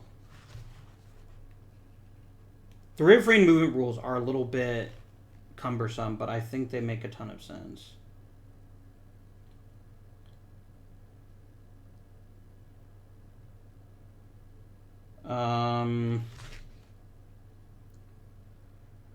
Okay.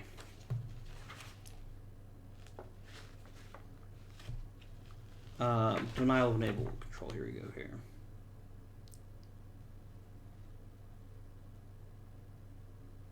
So there'd have to be a fort between Little Rock and... Which river is it on? It's on the Arkansas River.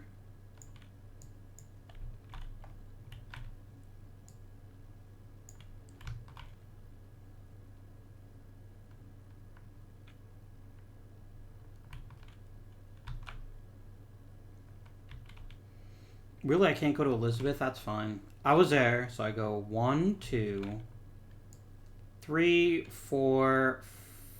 Fuck. I can't cross into Vicksburg either.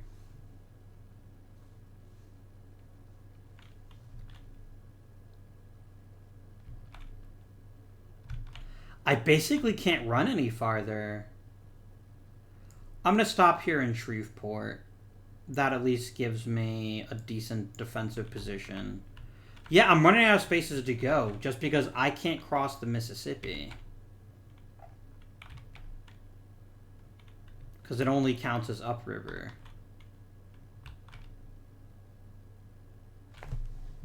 Right?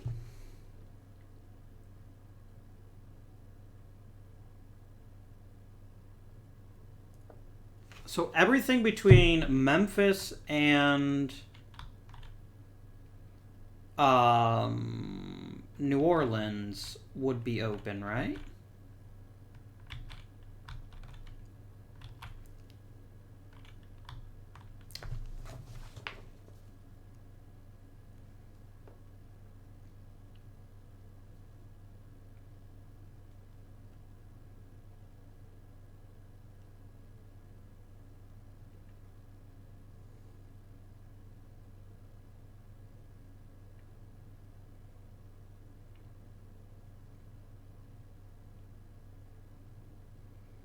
On the same river if the river originates from a Confederate state.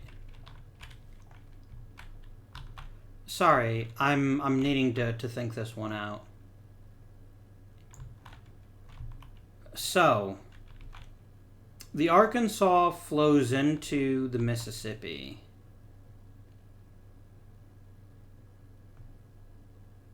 And because of the fort in Memphis, everything between Memphis and New Orleans is considered Confederate controlled.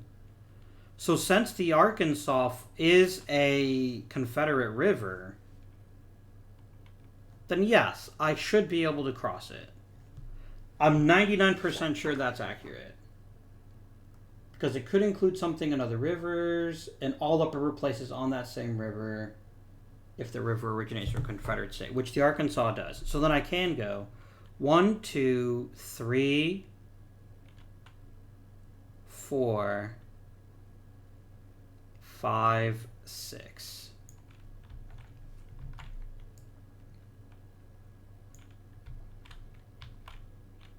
My eventual goal is to get deeper down south, build up some strength, and then we can start moving again. All right. You.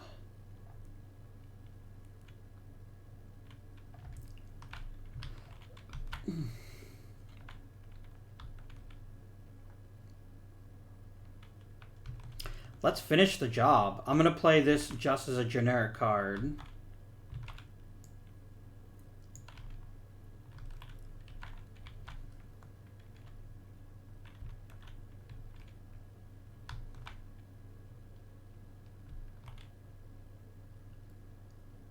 So then I can't get into Little Rock, can I? Now that I'm going all the way around. No, the Union can always cross rivers. Like, nothing can stop the Union from crossing rivers except for a fort. Let me make sure that's accurate.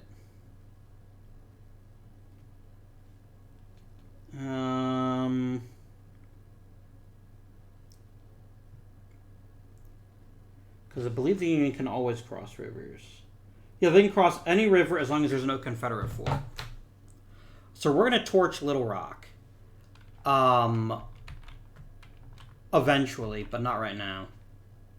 We're going to go 1, 2, 3, 4, 5, and then move into Clarksville. The thing is, the Army of Tennessee is actually kind of scary because it's got really good soldiers in it, or generals in it. My army is bigger, though, so it would just be an interesting dust-up if that were to happen. Alright. So yeah, we're going to take Fayetteville, Arkansas, and then we're going to stop in Clarksville. Okay. The turn of the Confederates. They have an interesting dilemma here. I could use Mud March to stop their advance. I still might do that. That's actually a pretty powerful card. The question is, Do we send the Army of the Tennessee to Little Rock?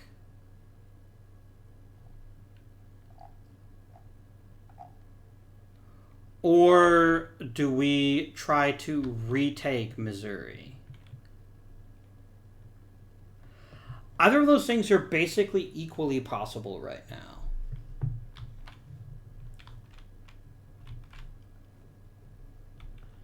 Because if the Army of Tennessee goes up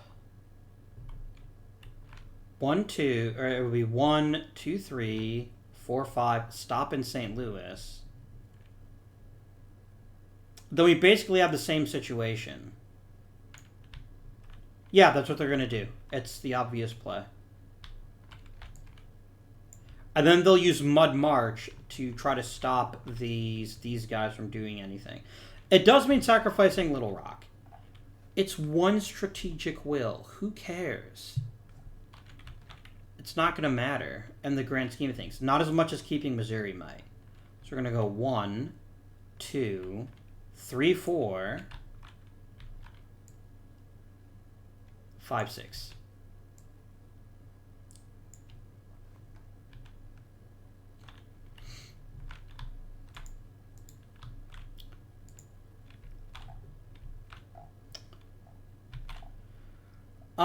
Three SPs would be freaking amazing right now. Any space that has a Union army. I could pump up the Army of the Tennessee and make it ultra scary. And then play Washington defenses here. However,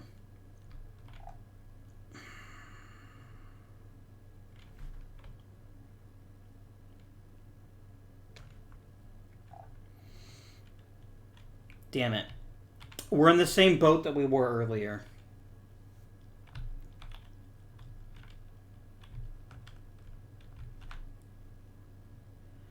And the Army of Tennessee is scary good. It's not huge, but it's scary good. It cost me a 3 to move this silly army. Damn it. Is it worth it? The thing is, if they take St. Louis and they build a fort there, and I have no idea if they have a 3 or not, that opens the entire Mississippi to them. And it can cause so much havoc.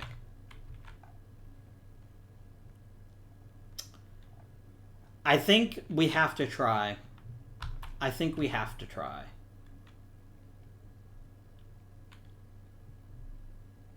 Oh, but what if 1, 2, 3...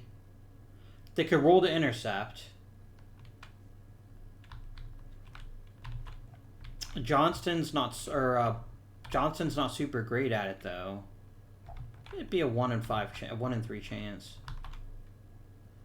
But if they didn't intercept, if they failed at it, I could then come to Ironton and flip the space, thereby cutting off their supply.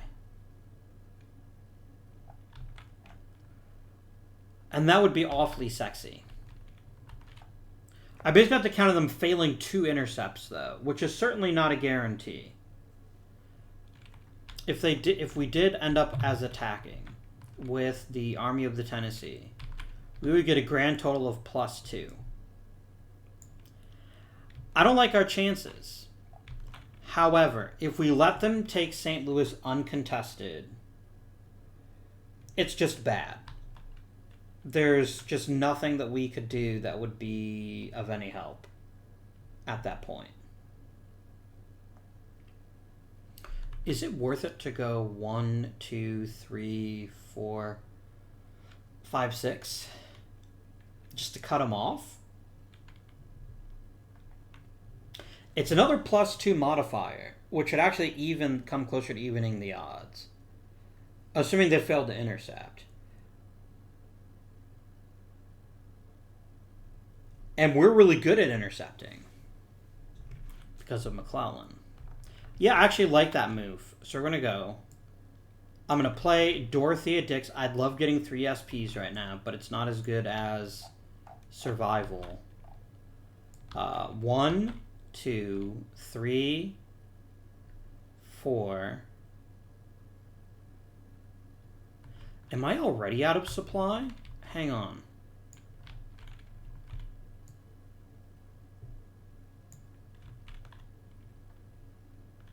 I'm already out of supply.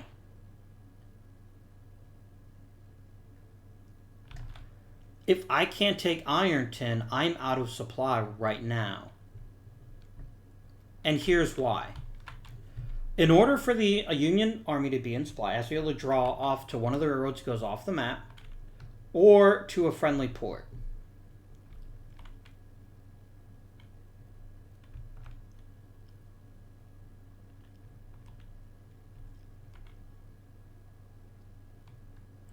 Maybe he has to go overland.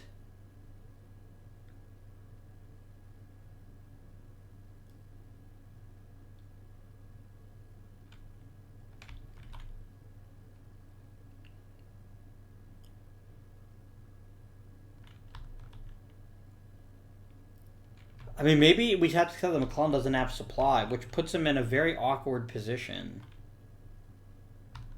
But I mean, it's a long way to New Orleans. Which is basically where he'd have to go, right? He'd basically have to walk to New Orleans. Which I don't think he can do in one turn. Let's find out. 1, 2, 3, 4, 5. Move into Jackson and attack. It's only one guy, so he'd probably win. And then he'd destroy Jackson next turn. But the thing is, I don't think you get to do political control if you're out of supply. I don't think you get to do political maneuvers if you're out of supply. Is that accurate?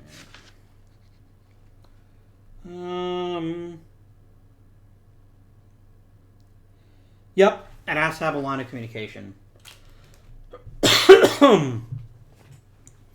Or I have to do my special army moves, which let me place political control. But yeah, I have been suckered.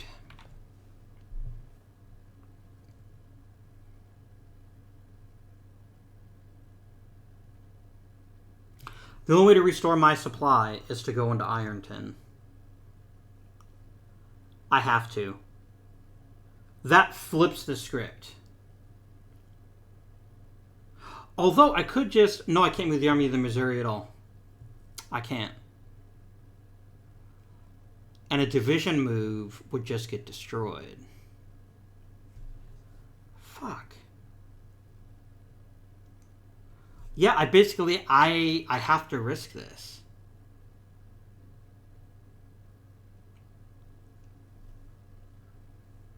Or hope he leaves St. Louis, and he's got no reason to leave St. Louis. The only thing that could make him move would be the Army of the Tennessee, and it's just not in a position to fight him. Lesai.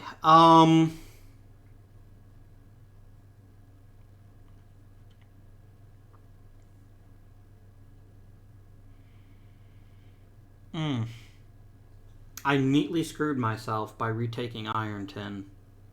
Because I don't have a friendly line of supply. It's not hard to reopen one. I'd have to do it in Ironton. But then I'd be running a 50-50 risk that I get intercepted when they have a redonkulously huge modifier. And that could get one of their generals killed. But it could also get a lot of my troops killed. But then again, the most troops I can lose in any battle is 3. That's the maximum. And I'm sitting pretty here with 11. I think I have to risk it. So that's what we're going to do. We're going to go 1, 2. He gets a chance to intercept right now. And if he succeeds, he stops my movement. And that's what he wants to do, because it'll keep me out of supply for another turn. So he's going to roll. He's got to get a 1 or a 3. A 1, 2, or 3. He gets a 3. Battle is joined, my dear friends. So basically he comes out here, and he's the defender. Tennessee v. Tennessee. Who will win? Well, I'm not liking the Union's chances. So the Union's going to get a grand total of +2. 1 for Pleasanton, 1 for Halleck.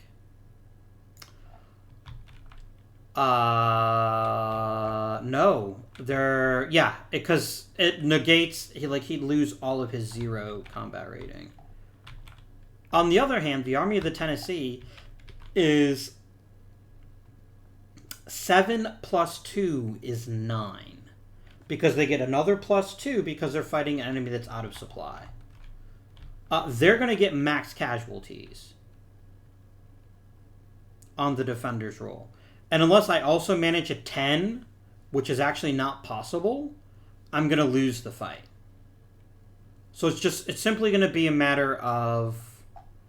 There's actually no point in rolling for the Confederacy because they're guaranteed to get a 10 with a plus 9. They're just done. So it really only matters to roll for the Union to see how many units we can take with us. A 4. So a 4 plus 2 is 6 on the attacker's roll. That's going to cost him 2 units. Wah. They automatically are going to get a 9, which is 3 units. 1, 2, 3. And we're both going to be rolling for general losses. And most importantly, I cannot enter the roller space. I am stopped. And he'll be able to flip that later on. So we're each going to roll.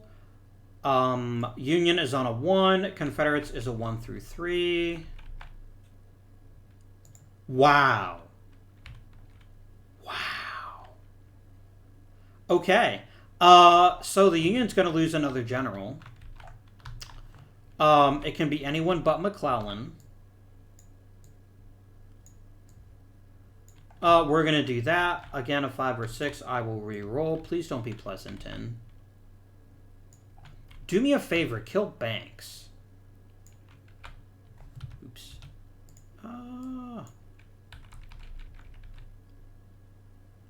You killed Halleck. I liked Halleck. Damn it. That was a pretty bad result. And there's no reason that that result stops either. So that's annoying. And now it's the Confederates' turn.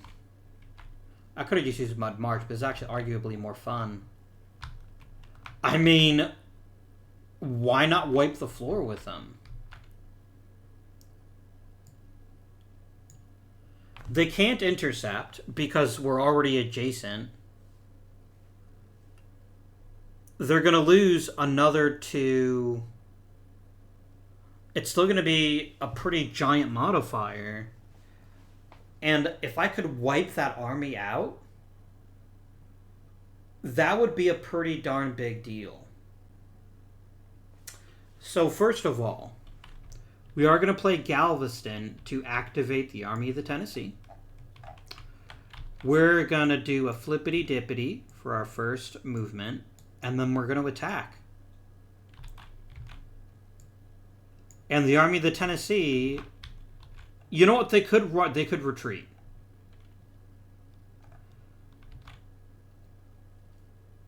They could retreat.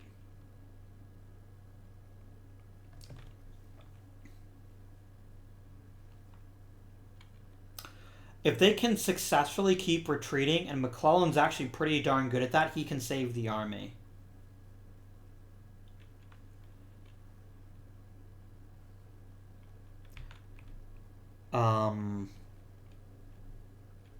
Because basically,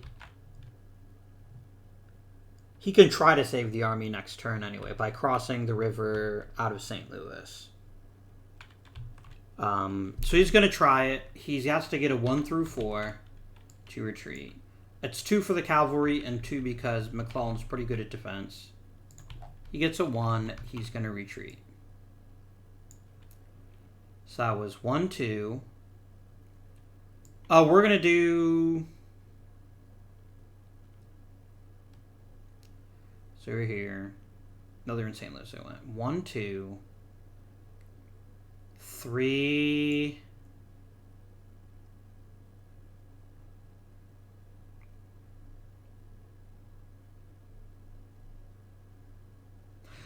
Here's the thing. As long as we block off St. Louis, they're screwed. Like, they could still try to run to, like, through Ironton, but St. Louis is the perfect vantage point. We're going to use the 4th to go here, and then we're going to go 5-6 back to St. Louis. They're cut off. They can't be reinforced.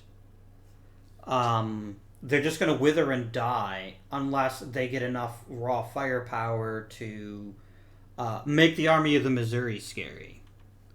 Which they're not going to be able to do anytime soon. Although they do get Hooker next turn, which is, I guess, better than nothing, but... yeah. That was not great. We're going to go ahead and try to get some forts. I can get 3 anywhere within 2 spaces of the Union capital. Yes, please.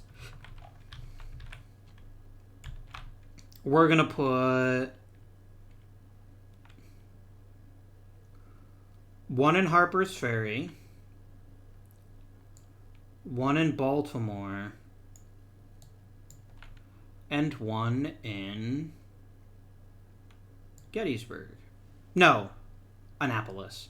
I like the idea of forcing them to have a really hard time if they do somehow manage to get past the Army of the Potomac.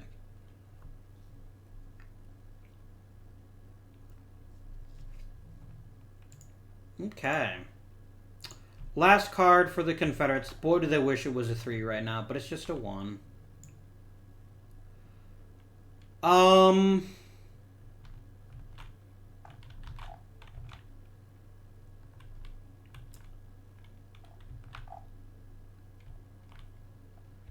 can't really fire anybody.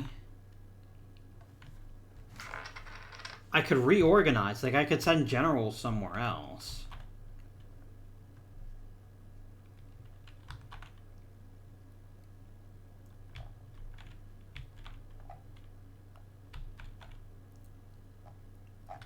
It's about all I can do with a 1, to be honest with you, is send a general somewhere else.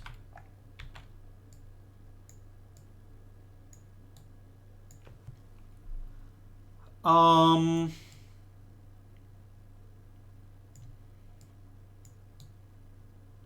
problem is the Confederates kind of have garbage leaders right now.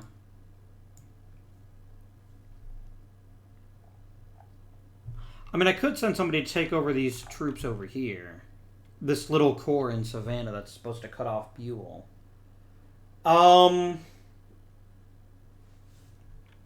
If I do a reorganization move, out of curiosity,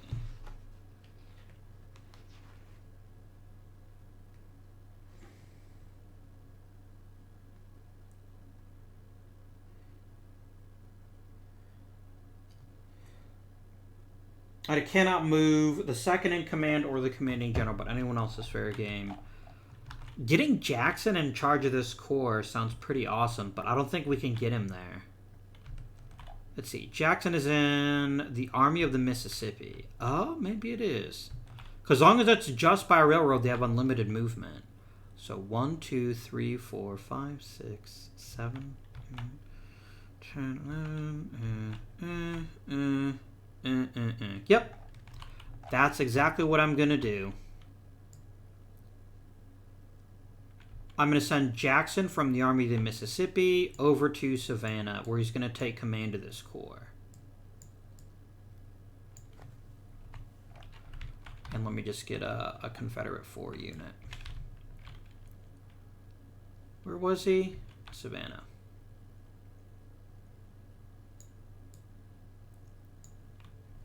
And this basically gives me a rapid reaction force that can go after anywhere that Buell tries to land at this point. And then he could run around and grab more units as he needed to. This could even be the genesis of a 4th army. But I mean, Jackson in command is going to piss a lot of people off. So we'd have to hope for the best there. But that's going to conclude this turn. Let's check political control markers. Any on friendly spaces here? Army of Mississippi's fine. Missouri's fine. That's already been flipped. That's already been flipped. That's already been flippity-dippited. A pair of flips there. Savannah's already belongs to the south. Okie dokie. Alright. No state has changed hands, thankfully, for the Confederacy. Attrition. Missouri loses 2. Mississippi or Tennessee loses 2. Potomac loses 2. Oh, sorry, they gained 2. No, I never activated the army, so it annoyingly never absorbed those units. That's silly. But okay.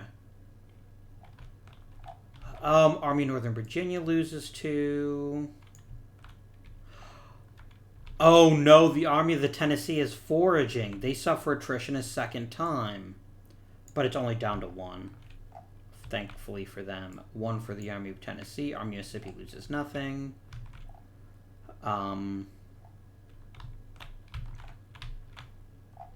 Okay. Attrition's done. Turn is over. I know this video is running a bit long, but I'm having a pretty good time, and I want to finish 1862.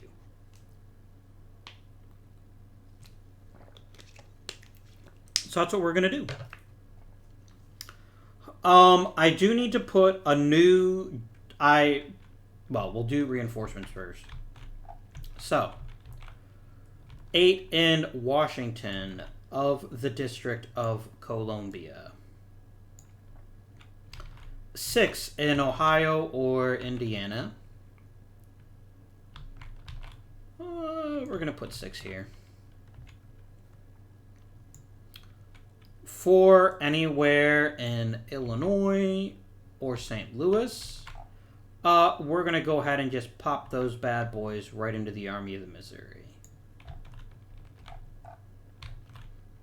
In Vandalia, Illinois.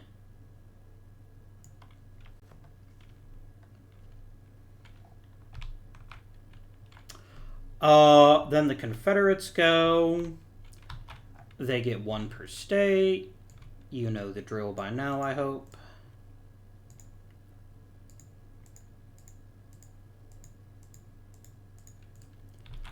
We're going to give 1 to the Army of Northern Virginia.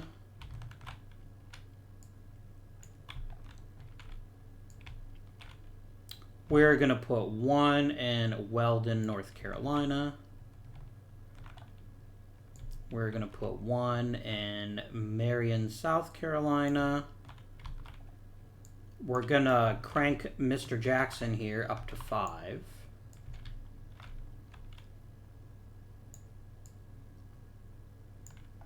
We're going to put 1 in Baldwin, Florida. 1 in Panola, Mississippi. I think that's fair. Make this at least a little bit tougher. Like, make no mistake about it. If the Army of the Tennessee could get reinforcements, it would be very, very scary. As it is, the Army of the Missouri is probably going to have to try to drive the Army of Tennessee out. Which is not going to be easy, even if they have a full army. But they're going to have as close to a full army as they can manage to even make that possible. So, I put 1 in the Army of Mississippi. Okay. Let's put 1 in... Another 1 in Selma, Alabama. Let's put 1 in Little Rock, Arkansas. Just in case things start to get freaky again. 1 in New Orleans, Louisiana. And 1 in Sabine City, Texas. And I think I have to put 1 in Florida. I think that's the only other state I can put something. Usually I have 2 extra states. Yeah, I don't know. So I guess I just put 1 in Florida. I'm sure I'm missing something, but I'm just not sure what it is that I'm missing. So, it's fine. 'Tis fine. Now we're going to do, I get 1 with any army in Missouri, which the Army of Tennessee still qualifies. And then it's blockade time. Now they have to get a 4, 5, or 6. So it's getting increasingly hard for them to get these extra reinforcements. That is a 3, not good enough. 1, 2. Now we're here.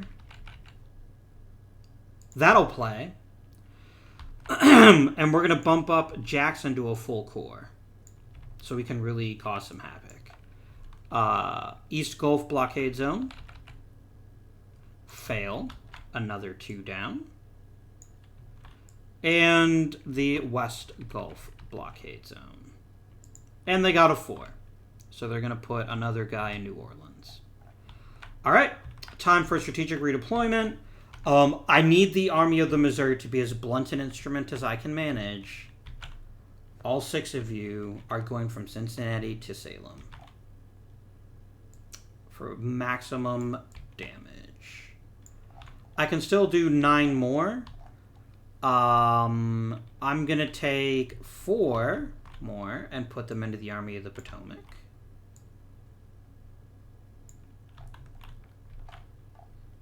So I'm just going to reduce this.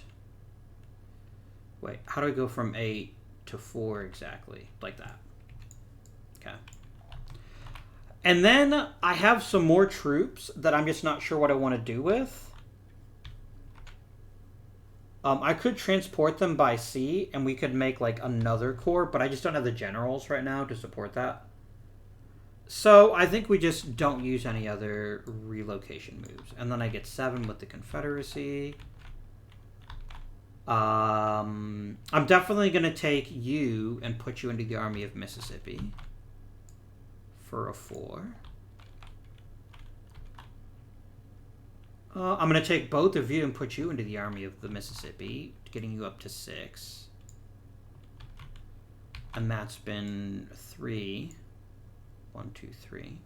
Still have 4 left. I could pump up the Army of Northern Virginia by another 3. And why not? And we're just going to go skadoosh, skadoosh, skadoosh. Just kidding. I can't do the one in Fayetteville. I keep forgetting that. This guy in Weldon seems good. We'll use him. With Jackson's Corps being available, I'm a little bit less concerned about Richmond, but it doesn't mean I don't want to do it. So we're going to take this guy, one guy out of Charleston, and send him up to Richmond. Just to garrison the fort so they don't get an automatic +4 against it. There's generals, a grand total of 1, and we're going to go ahead and make Joe Hooker commander of the Army of the Missouri. That is going to cost us 2 points because it makes Burnside sad. Burnside's like, I want to be commander of an army. You guys. So we lose 2 strategic will for that. Can't be helped. Card time.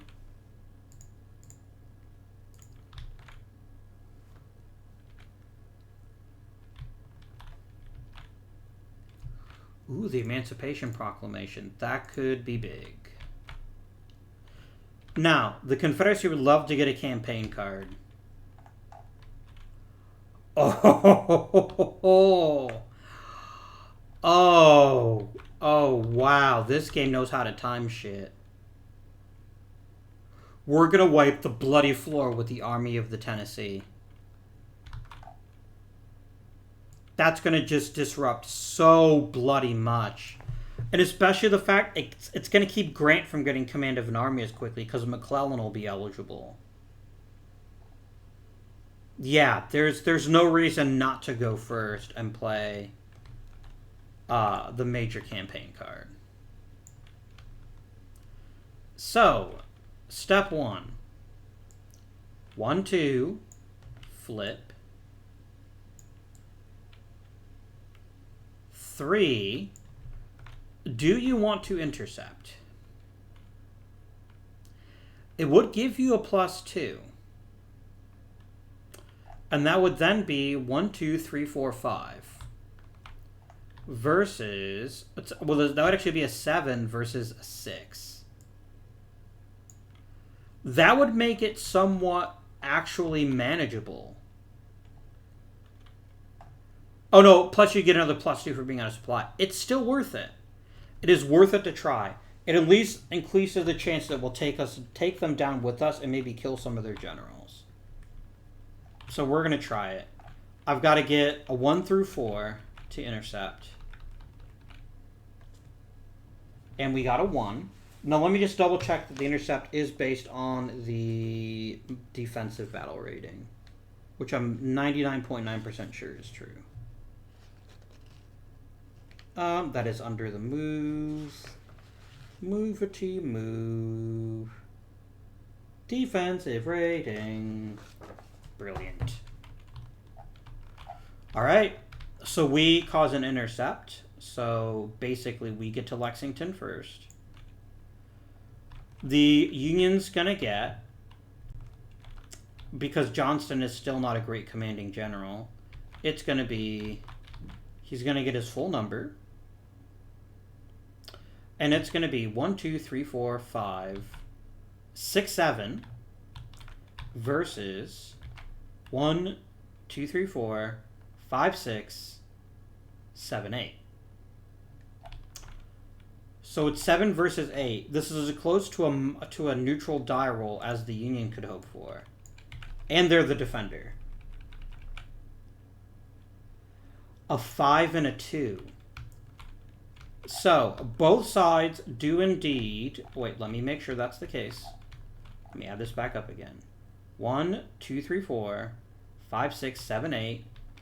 8 and 2 is 10, so both are going to roll for general casualties. So they both actually hit their 3 mark. Which means... No, they both hit the 10. Didn't they? Yes, they did. So since they both hit the 10, they win the battle anyway. But both sides do at least hit 3. And at least they stop the movement.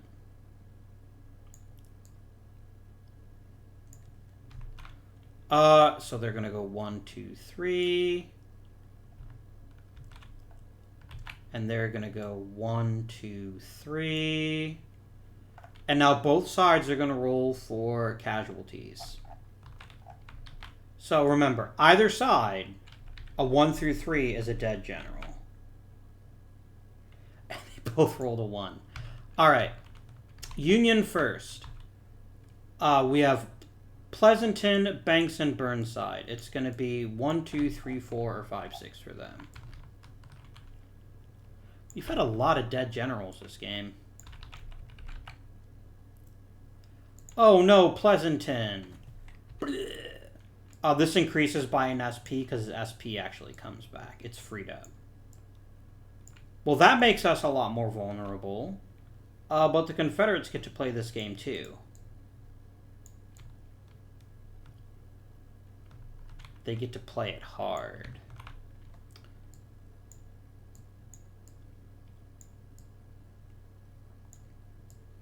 Okay. So, 1 through 4. Here, 5 or 6 we reroll. Kill Forest or Longstreet, but mostly Forest. Really? We did them a bloody favor. We killed their crappy general. Man, we can't even kill the good generals.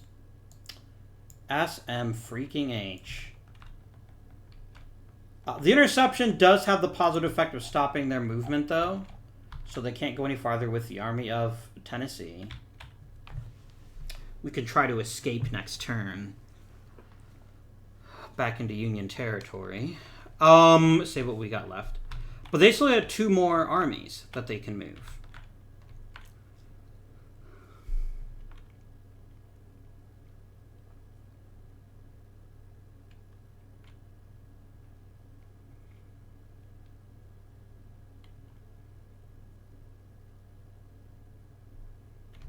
So, the next thing that we're going to move is we could move Jackson. But Jackson doesn't really have anywhere to go. Like, there's very little that he could do quickly Other than, I guess, start marching west, but then that would open things up for Buell again. Yeah, I'm not convinced that I want to move Jackson with this major campaign. I just wanted to raffle stomp the Army of Tennessee if I could before they had a chance to get away, which they're going to get to do next turn. Oh well. Do we fuck around and find out? Do we attack the Union in Frederick, Maryland?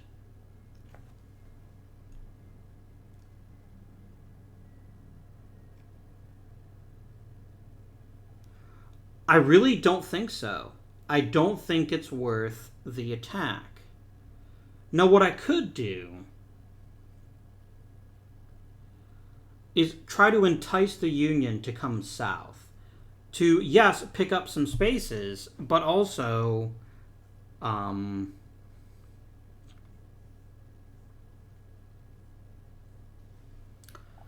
like, if I left Lee behind with a corps... Oh, no, I can't drop off Lee. I'd have to drop off Pemberton because Lee would be the second in command. If we backed up, it would force the Union to either come forward or just ignore us. And I think the temptation to get closer to Richmond might be a little bit too much for them to resist. So I think actually pulling back makes sense. We want them to come to us where they're out of these ridiculous fortifications so that we can start hitting the army itself. So what we're going to do is we're going to pull back one. Do I leave someone behind to garrison the fort? It's not going to matter because it's going to be an overrun. I'm basically sacrificing the fort in Manassas, which doesn't bother me in the slightest. No, they can't overrun a fort. They have to at least fight it because it could still take some casualties. But they're going to win the fight, obviously. So I think they're going to back up and go 1, 2, 3. They're going to pick up this guy in Richmond.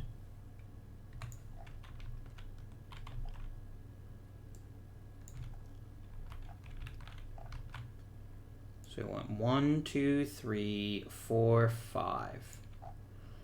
I think setting at Fredericksburg makes for a very inviting target, and once they get into Manassas, we can try to intercept them, which will then give us the fort bonus on top of the defensive bonus. I think that's smart. We want to sucker them in.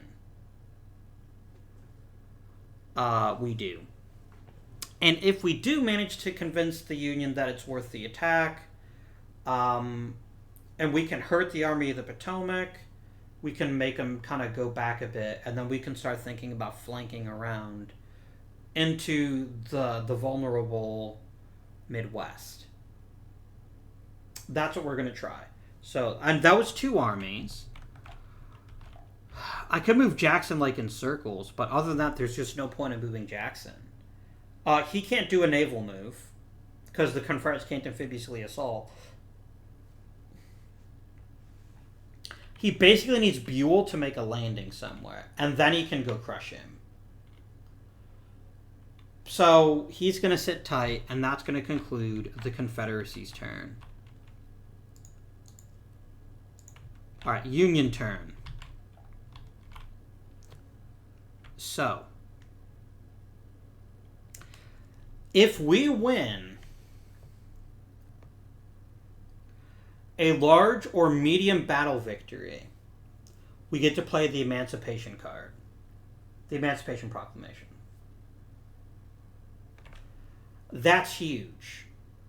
And that really convinces me to try to push to the extent that I can.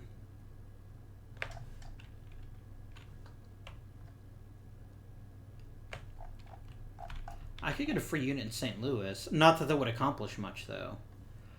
What we need to do, I think, is we need to rescue...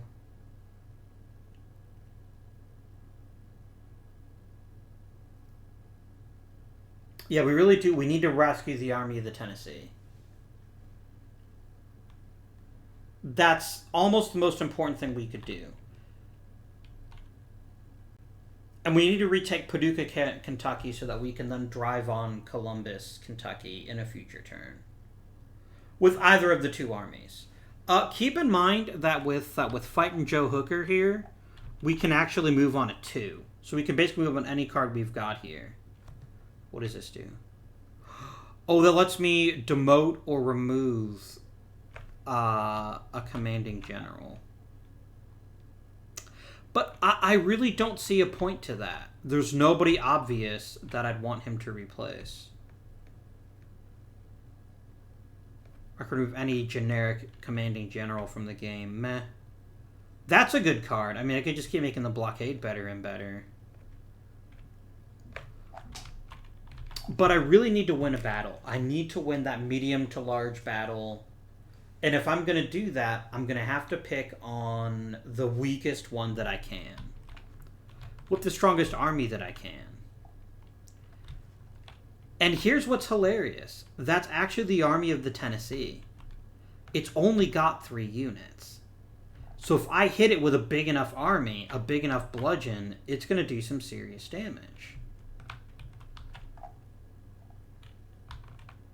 The problem is I don't have any good offensive commanders at all on the board. Which is kind of shitty if you think about it, but it's true. Like, if I attack the army of Tennessee, it's going to be bad. Like, they're going to get a +7.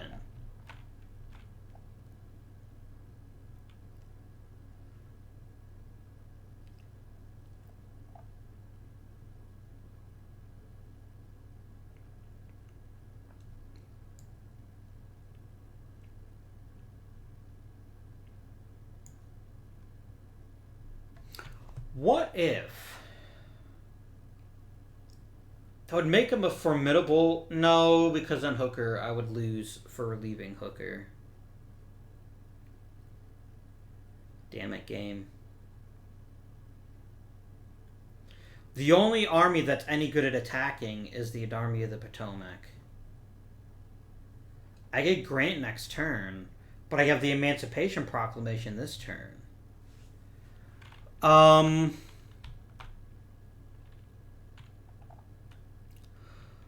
But here's the big thing. As long as I don't get a 1, if I can damage 1 unit, like, I can still eliminate this army even if I lose the battle. Which is going to severely disrupt their strategy. And it's going to free up the army of the Tennessee to cause chaos. I still need to win a battle.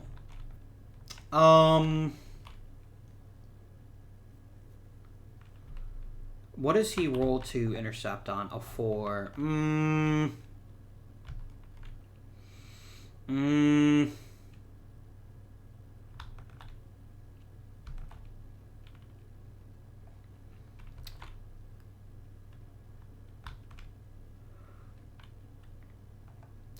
I need to fight a battle with at least 7 units in it. The thing is, there's no way I would win of the medium battle if I threw the Army of the Missouri at the Army of Tennessee.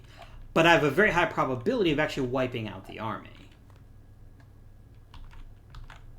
Oh, that's not true, because once I hit Forrest, his 2 SPs go back. I'd have to reduce him to 0 SPs. And he counts as 2. But, you know what? That's...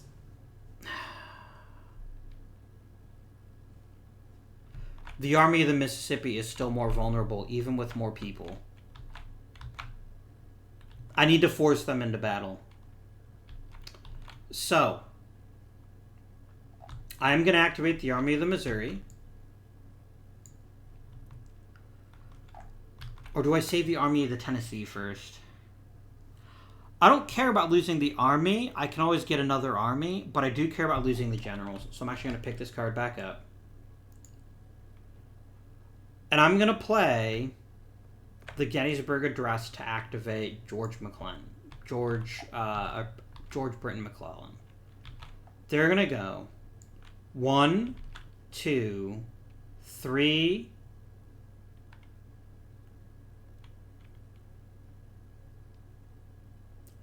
4, 5, 6.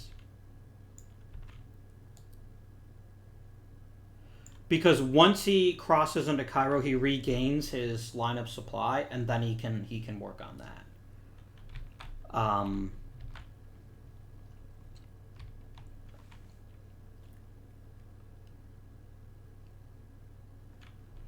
So that was my turn with them.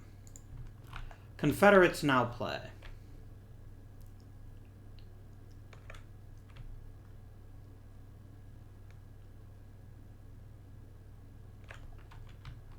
I could remove 2 SPs. I could remove 1 more from the Army of the Tennessee and make him even weaker.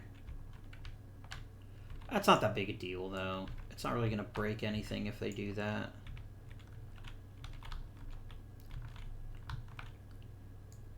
I could weaken Buell still further. But I mean... No, elite units. Oh my goodness. That is so well timed.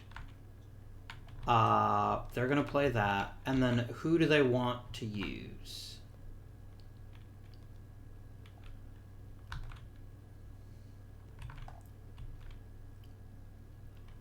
Placing him here is just a waste.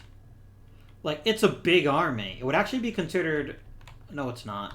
It's a not very big army. It wouldn't really help as much, though. It would be more intelligent to put it in the Army of Northern Virginia. We're going to put Hood's Texans in the Army of Northern Virginia. So, that is them.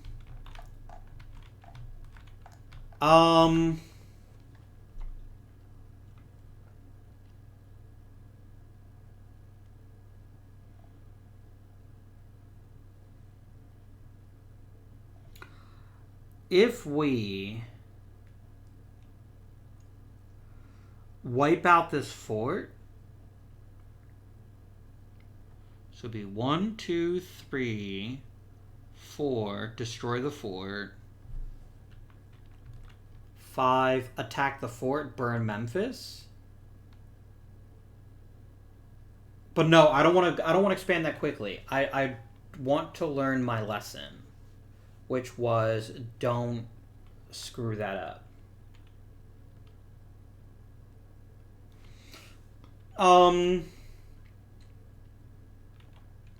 I very much want to jump over to St. Louis just to make them waste a card to flip it back to being Confederate. I could play Beaufort, Port Royal captured, and then increase the blockade still further. But I want to get the Emancipation Proclamation played. And the best way to do that is to defeat the Army of Mississippi.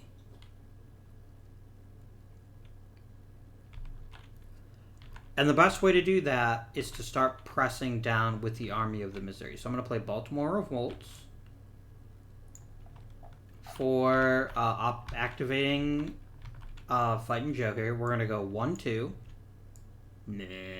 3, 4. Shit, I can't do that. If I do that, I can't take... I go 1, 2. 3, 4.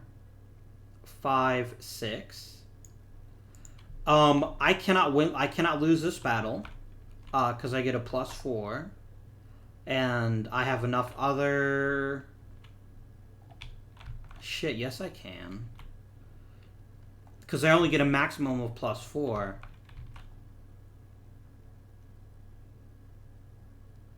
If I don't roll at least a 2, I don't get the 6. I don't get the 7. I don't get the 6 that I need. I could lose this battle. That's freaking embarrassing. And they're gonna get to do some damage to me, but I have to do it, even if he sucks at attacking. Whatever. I get Grant next turn. I'm happy about that. I can make Grant the commander of the army. It's gonna be awesome. All right. So we're gonna roll the dice. I get a +4 for the Union. They get a +2.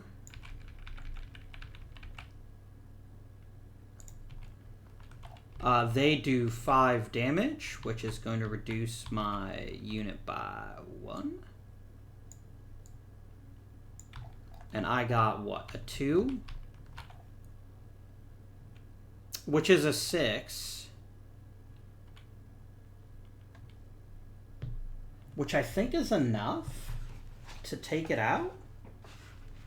Like, what's the procedure for an ungarrisoned fort? 6.8. No. Yes. Okay.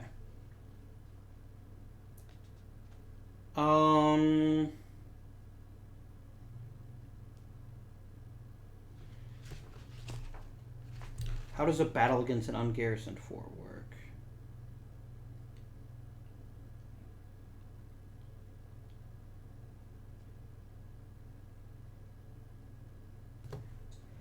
Sorry, I'm checking something out here. Okay.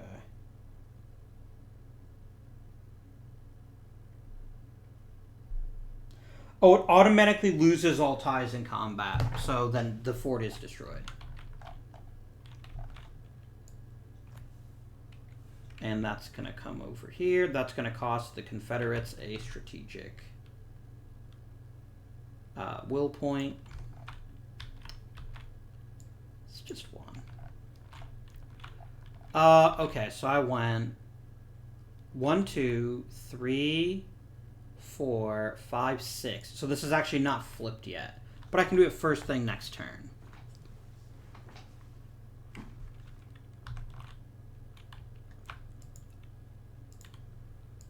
All right. Red is up.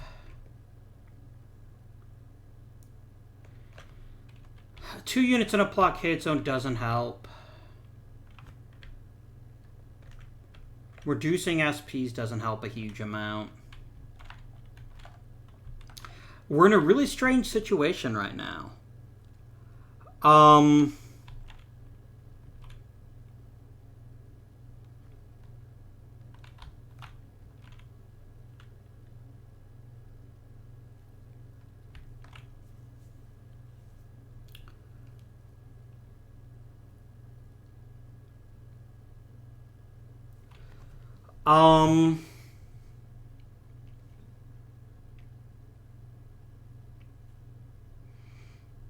Like, the Army of Mississippi isn't stupid enough to attack the Union Army. Is it? It'd be a +2. They'd still take losses, and there's certainly no guarantees that they'd win it. Their best bet is honestly probably occupying the fort in Memphis, or just crossing the river to avoid the Union. Like, it very much does mean. Oh, also the Union actually increases by 1, which is enough to actually give him 3. 2, 3.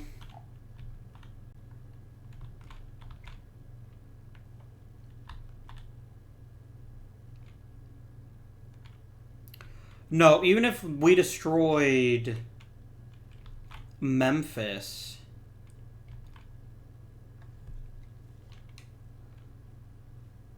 what is the best thing that the Confederacy could do this turn? No, they don't know that I have the Emancipation Proclamation. And honestly, moving the Army of Mississippi into the fort in Memphis is a pretty smart move no matter what. I could intercept if I had to, but if they ignored me, I could cut off their supply lines. Because they'd have to make it all the way down to New Orleans in order to ensure that they had an open port. But maybe that's fine with the Union.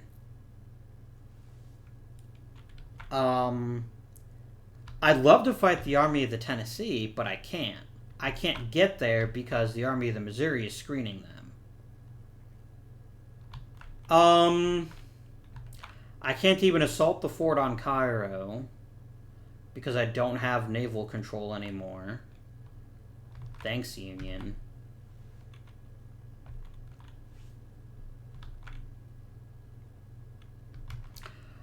I could advance the Army of Tennessee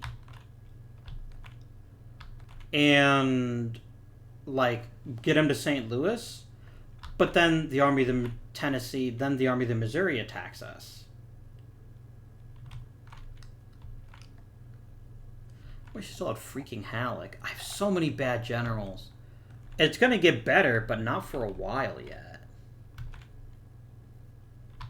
Like, at least we have Grant, and then we get Reynolds, Meade, and Hancock. So we actually have decent generals coming. It's going to take a while. What would best serve the uses of the Confederacy? The Union has not taken the bait for the Army of Northern Virginia. That's fine. That is totally fine. And we are more than happy to just sit in Fredericksburg and force them to come to us, banking on us knocking an interception to wipe out that fort in Manassas. And if they do somehow manage to pull that off, and they attack us, they're falling right into our hands. The truth is, the Union doesn't have a general that's as good as Lee or Johnson right now. McClellan is as good as Johnson, but only if he's in a defensive scenario. So what do we do as the Confederacy? What can we do to help us win this game? Attacking Cairo would be an interesting concept, but we can't cross the river. We'd have to get all the way down into Memphis to attack and to cross the river, which we sure could do. That's not the concern. The concern is if we do that, we are basically telegraphing that we want to be crushed by the Army of the Missouri.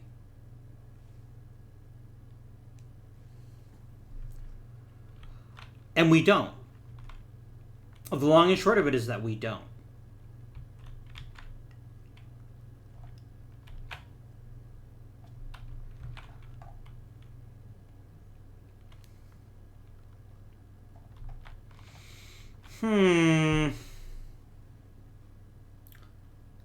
What do we do with the Army of Tennessee? I don't think we do anything with them. We have to do something this turn. We can't just sit here and do nothing. So the one play that we do have to make is we move Bragg into the fort in Memphis. If we do that, it's 15v6. It's 14v6. It's not enough to give them a modifier. But there's also a terrible army for defense. It would basically be a +4 versus a +1. Sorry, +4 versus a +0. You're so freaking terrible, Hooker.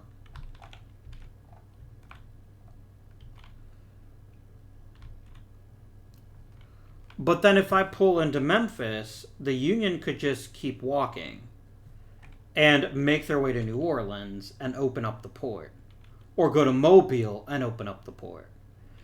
And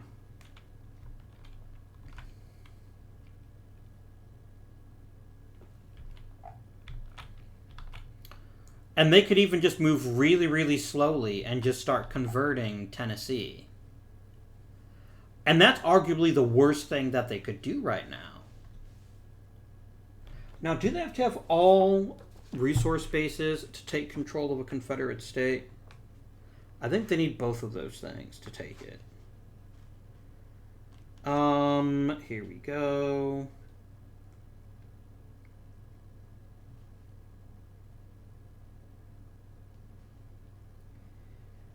Yeah. So you have to destroy that and you have to blockade all the ports. And this blockade's about to get worse, although the Confederates don't know that either.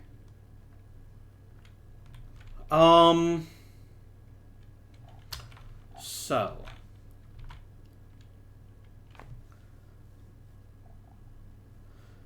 The thing is, we cannot do much to stop the Union if they want to be stopped, if they don't want to be stopped.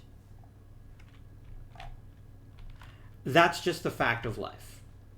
It is an entire fact of life that we just don't have much of a chance here to stop them. I don't know whether we can even win a battle is if we get into Memphis here.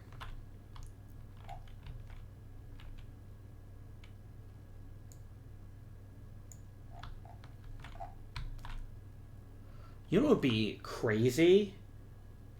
If we brought McClellan all the way over to the Potomac so that we could use the Army of the Potomac as the attacking force it should be. But, say Levy.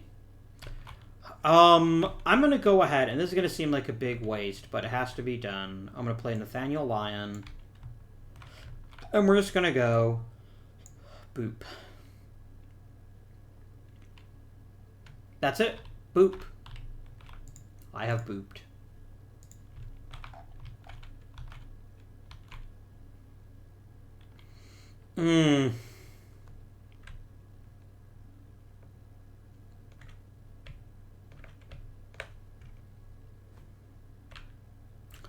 There's no rush to play this blockade card because the Confederacy went first. I have this card in my back pocket, so I'm not concerned about that.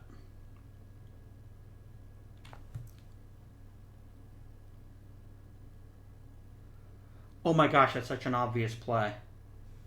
I'm going to play Franz Eagle.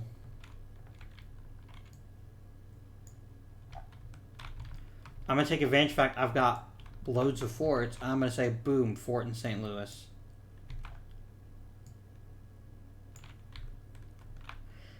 There is no guarantee the Army of Tennessee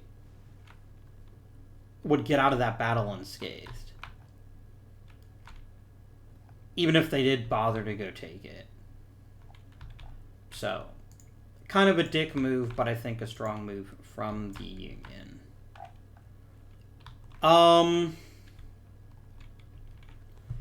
If the Army of the Tennessee is going to go down the Mississippi, which does seem somewhat like the Army of the Missouri, so is going to go down the Mississippi, which does seem somewhat likely from a Confederate perspective. We would like them to not do that for free. But it's so hard for the Army of Mississippi. They are safe here. They are not safe anywhere else. It comes down to a die roll. And in a medium battle, the attacker actually has the advantage. Unless you get crazy rolls. But it's unlikely that they would get a crazy roll.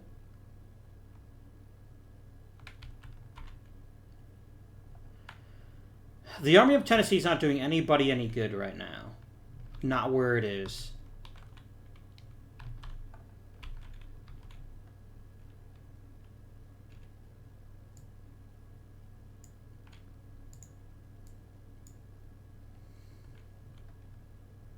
I have an idea. Go ahead and play Bermuda Blockade Surge to activate the Army of the Tennessee, and we're going to go 1, 2, 3. Sorry. We were right here. 1, 2, 3, 4, 5, 6. We're going to pick up this unit in Little Rock. Just to make us a tiny bit stronger. Basically, the idea of the Army of Tennessee here is that they're going to... I don't know what I was planning on doing. Do I? I mean, they could come to Vicksburg and build a fort. That would actually be a pretty smart play. All things considered. And it makes it that much harder for the Union to take the Mississippi this turn. Alright. We're going to play Confederate River Flotilla. We're going to activate as the Army of the Missouri.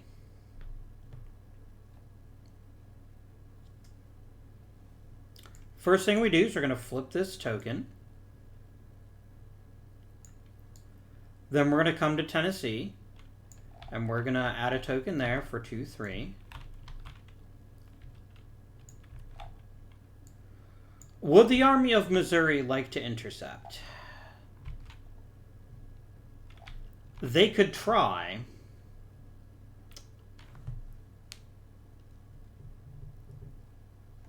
So that was 1, 2, 3.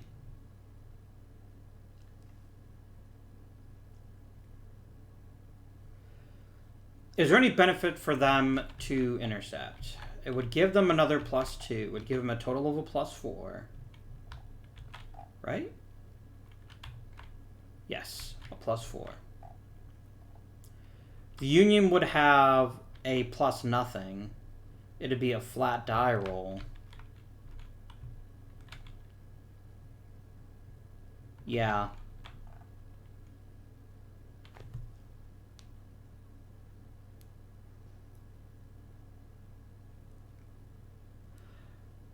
Of course, the problem is that in a fight like that, it would just be bloody, and both sides would lose. And if I'm the attacker, I don't mind that. I mean, the problem is, of course, that I'd have to roll a 6 in order to do serious damage.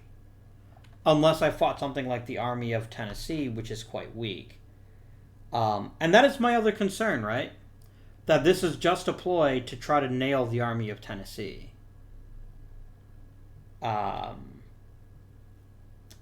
So I guess there is some value in stopping them from advancing. So I'm going to try to roll, and we're going to see what happens. It has to be a 1 or a 2 to intercept. But if they do it, it's worth it. They got a 2. So we are fighting. So the Confederacy gets a total of a +4, and the Union gets a big old fat +0. Doesn't mean the Union can't still win the battle, which would be very big, although the Confederacy doesn't know that, but it would take a very bad die roll. And they didn't get it. So that's a 3. For the attacker, that's 1 loss.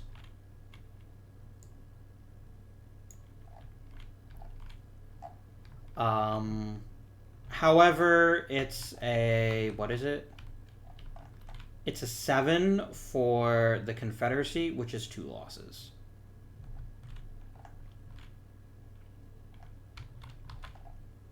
So... and it stops his movement, forces him to go back to Columbus.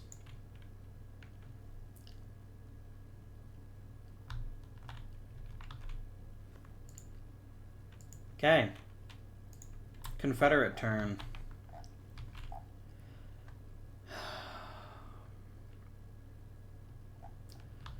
Is removing 2 units even worth it?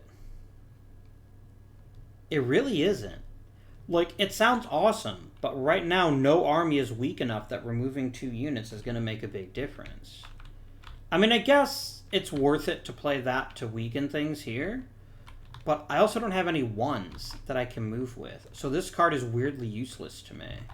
Maybe I'll shift a general around. I haven't decided yet.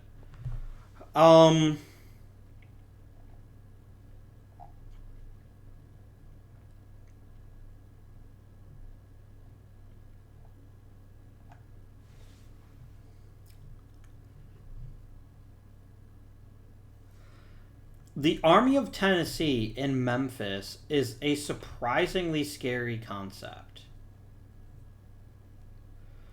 But so is Jackson.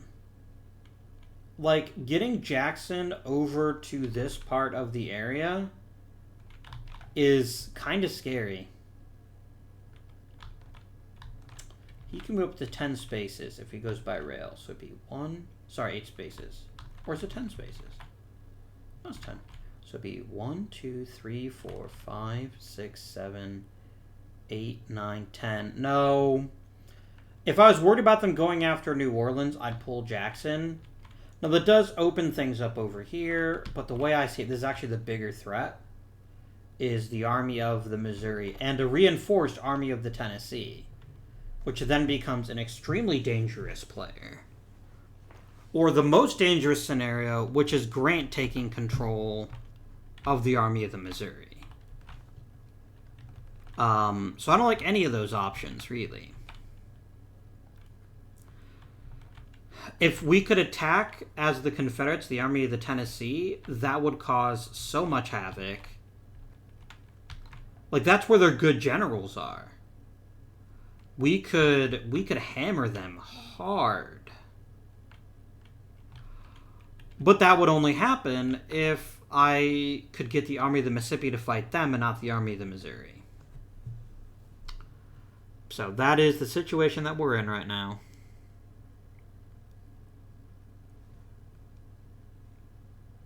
There's pulling the Army of the Mississippi, Missouri back, trying to sucker the Union in. That's always interesting.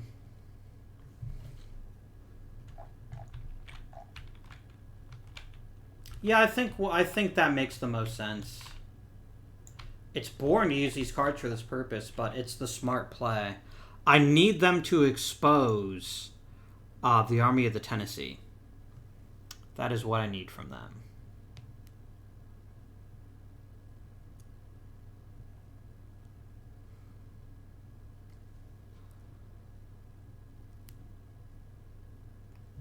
All right.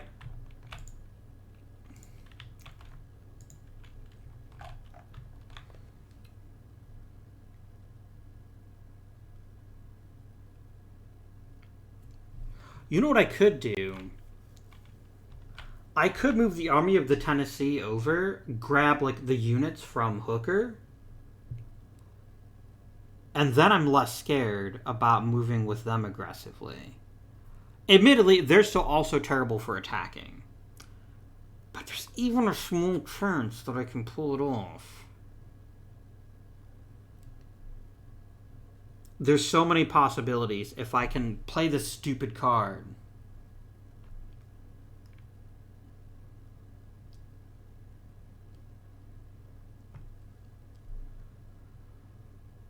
Damn it.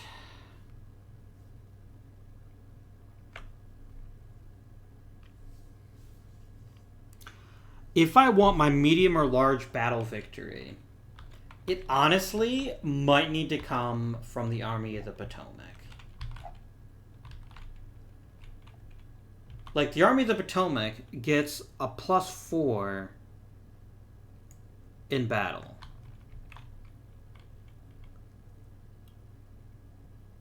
Although, no, he'd only get one subordinate, so it wouldn't be he wouldn't be a full +4. It'd be a full +3.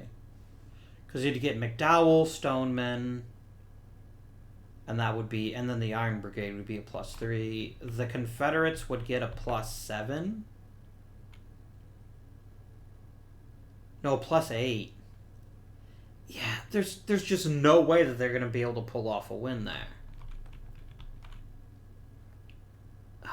Why couldn't we have gotten this card next turn, damn it? We still might. I mean, this card is going to force a reshuffle. There's every possibility that we could get this card again. But here's what would have to happen for this to work out correctly.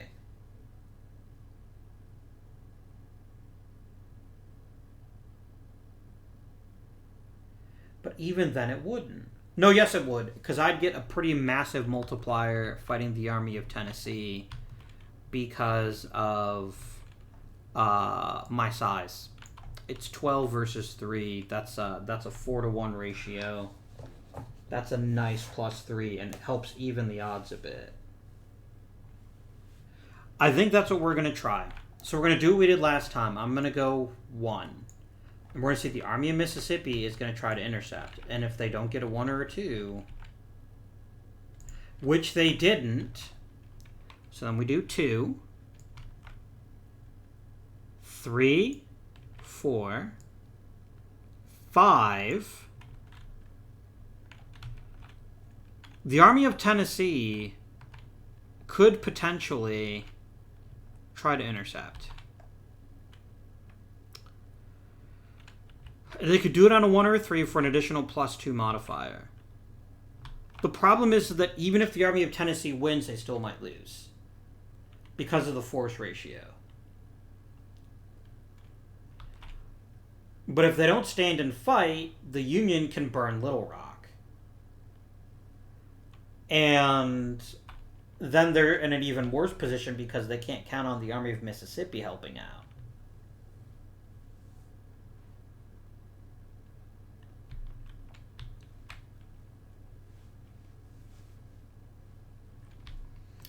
If the Confederacy could inflict... If the Union could inflict 3 losses, it would... No, the worst that could happen is it could get him down to 1 and then try to attack him again. Oh, did I play a card this turn? I sure didn't. Oh, I'm going to play Personal Advisor for that. Sorry.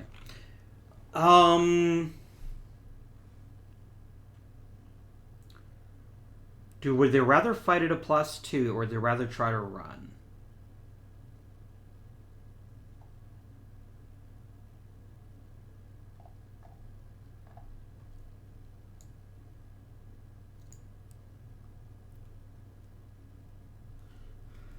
Because here's what they've really done.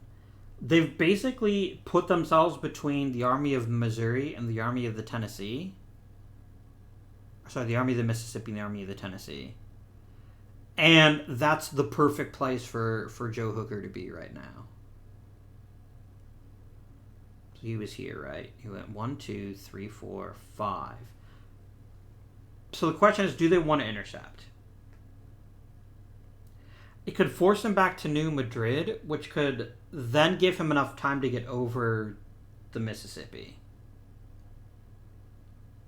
Not that the river provides a huge amount of protection, but it at least buys him time. And it also gives some other options too. So I think they're going to try it. Army of the Tennessee needs to get a 3 or less in order to intercept. They got a 6. And on the defense... Oh wait, the Army of the Tennessee is super scary.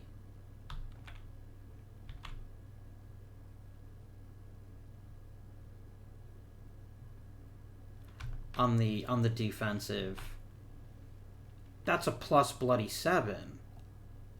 I'm going to lose that fight, no matter what happens. I mean, again, there is the risk of losing a general, and the fact I would get a pretty decent modifier too, so I could inflict some more casualties. Because that's basically how I'm going to beat the Army of Tennessee, is just by attrition, and hope that I can kill off some of their generals. So I think it's still worthwhile to attack them. So attack them I shall. Oh, they're technically out of supply, though. But it's not hard for them to get back into supply. So yeah, they're going to attack... No, if they leave Elizabeth, they are no longer in supply. Shoot. No, an empty space doesn't block supply. It'd have to be... How can I draw locks? Is it SPs that stops them? No. Yeah, that doesn't help. So I basically have to use my last space. Because it was 1, 2, 3, 4. Yeah, I have to do 5, 6.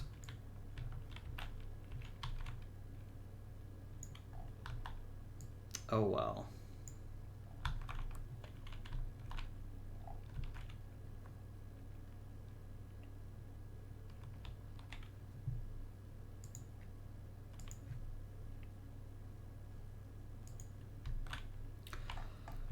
The Confederates are in real trouble here. They've got a couple of options here. Option 1, attack with the Army of Mississippi. It's a +2 versus a nothing. They have a better than average chance of winning it.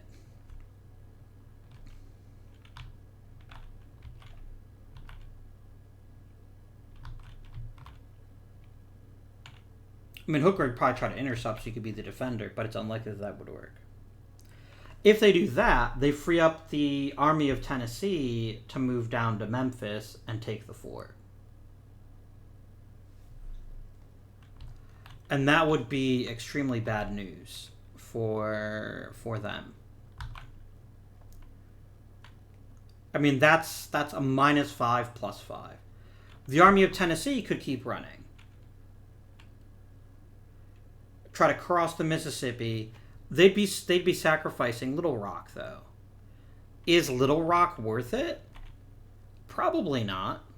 It's hard to argue that Little Rock is a real threat to anybody. But it does put the Union on a path to Confederate control of Arkansas. And that is not nothing. It's +5 for them, and it's -5 for the Confederacy. Or they could turn right around. I could send the Army of Tennessee up to reclaim Missouri. As long as the Army of the Missouri is here, it is problematic. And sacrificing Memphis seems pretty silly. And that's probably what would be happening if we attacked into Elizabeth. And frankly, we'd both take a battering, and they might even win. Because the Army of Mississippi would only get a +2. This is not a great army. They could use a better commander, like Stonewall Jackson. But he's very low politics, so So the question becomes this.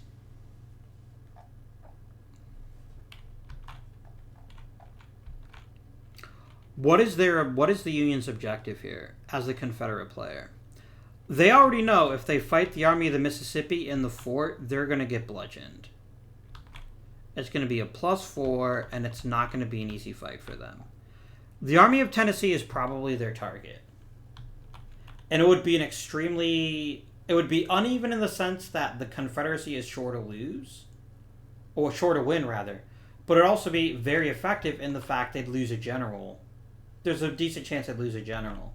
And apart from Van Dorn, these are some of the best generals the Confederates have.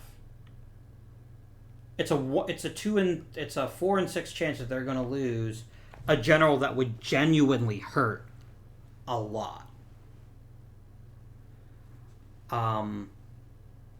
Whereas an attack on this unit while it's in Memphis is going to be difficult, but it's actually a battle they could actually win.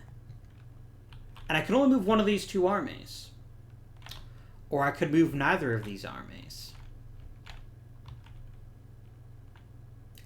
Heck, I could have the Army of Tennessee build a flippin' fort in Little Rock. That would change things a lot, actually. It would keep them out of the rest of Arkansas.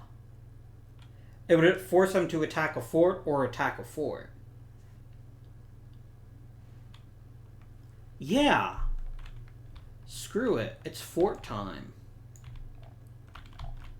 Let's dig the freak in.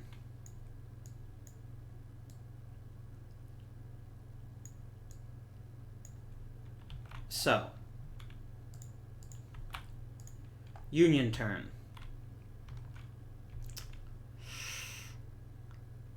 Yeah, they can't do it. The Union cannot blow the chance to kick up the blockade to 4. That's going to severely weaken their additional reinforcements. And then they can use the Emancipation Proclamation card for whatever they want. They're not going to get their big battle, their big fight that they were hoping for, and that's fine. They're going to go and increase their blockade value. And that's arguably just as bad for the Confederacy in the long run. They've got a 1.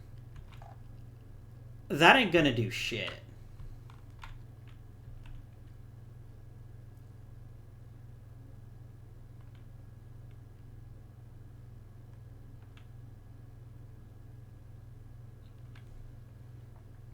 There's about nothing they can do with a 1. They can't build a fort. They could move Jackson. Actually, moving Jackson is actually pretty smart. The Confederates are in real trouble if they can't get more forces over here. Even if it means Jackson's corps being eaten by the Army of the Tennessee or the Army of the Mississippi, he is of more value to them than he is just as tracking down Buell. So he's going to go... Sorry. 1, 2, 3, 4... Nope, sorry, not that way. 1, 2, 3, 4, 5, 6... 5, 6, 7, 8, 9, 10. Jackson's like, I'm a-coming.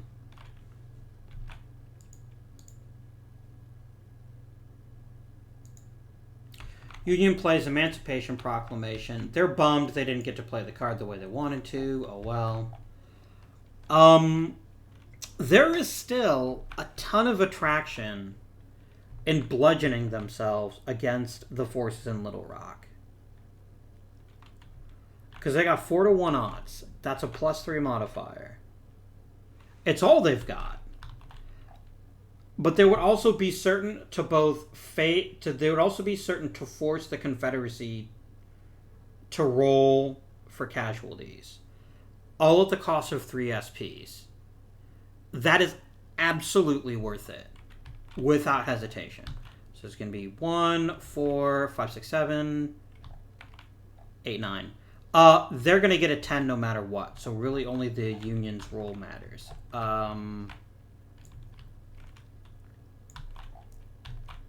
Okay. Only the Union's roll matters. And we're going to add a +3 to this because we're at 3 to 1 odds, right? No, we're 4 to 1 odds, yeah, which is a +3.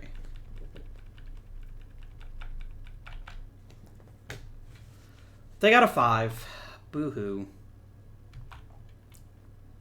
And a 5 is 1 loss. But the Confederates' roll does cost 3 losses, and most importantly is going to force them to roll on the general casualty table, and the Union is immune to it because of the force ratio. So a 1 to 3 means a Confederate general dies. They got a 1. Alright. Here we go. 1, 2 Longstreet, 3, 4 Van Dorn, 5, 6 Forest.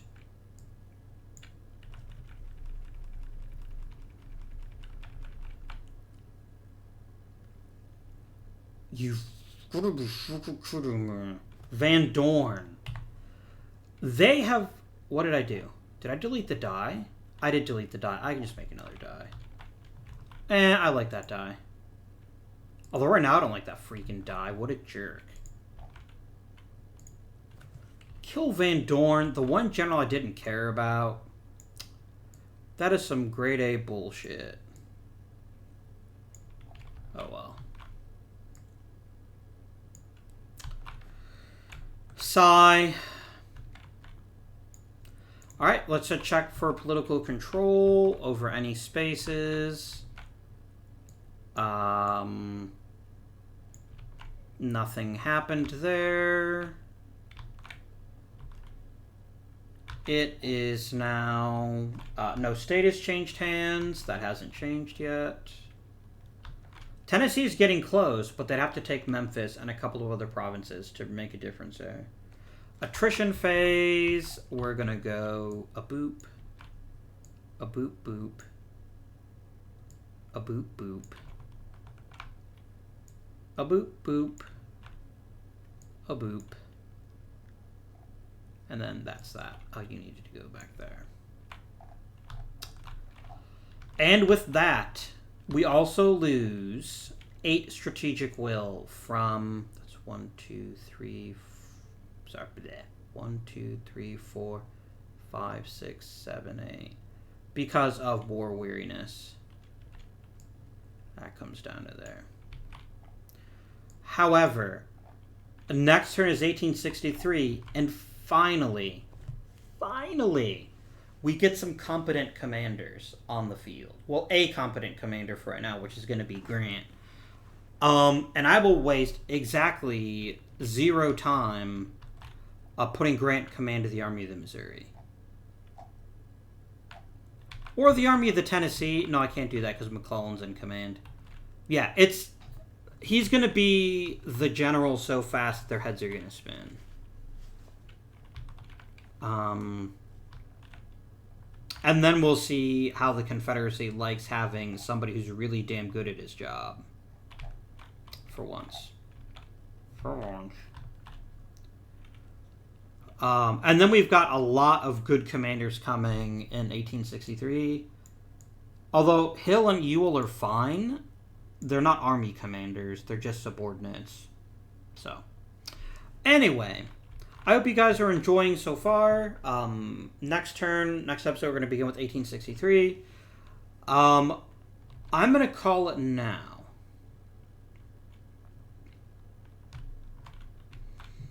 I think this makes sense. Let me ponder to see if this does make sense. I cannot instantly get reinforcements to the Army of the Missouri. That is a bit troublesome. But the Army of the Tennessee can get lots of reinforcements. No, they can't. They're in Paducah. Wow, I really screwed the pooch on that one. They would have to basically go back and pick up troops. Rip.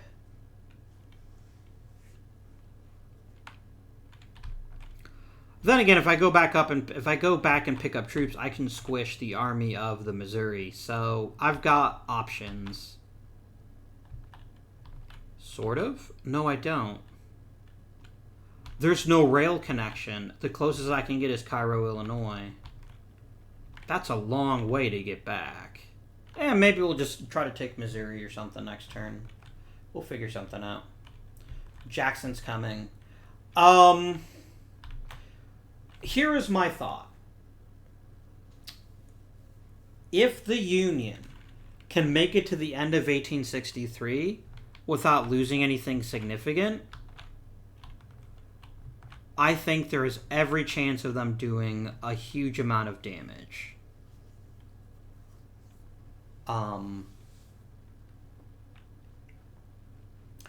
Because here's the one thing that the Confederate player has to worry about. This is free real estate. Like, for now, the only thing between, say, the Army of the Tennessee and 3/4 of the bloody map is Stonewall Jackson, who's a corps commander. It doesn't make him not scary. It makes him incredibly scary. But because he doesn't have an army, and a lot of people get pissed off if he got it, it's an interesting question to be certain how we go from here. But until next time, this has been Avindian. Thank you for watching, and I bid you good day.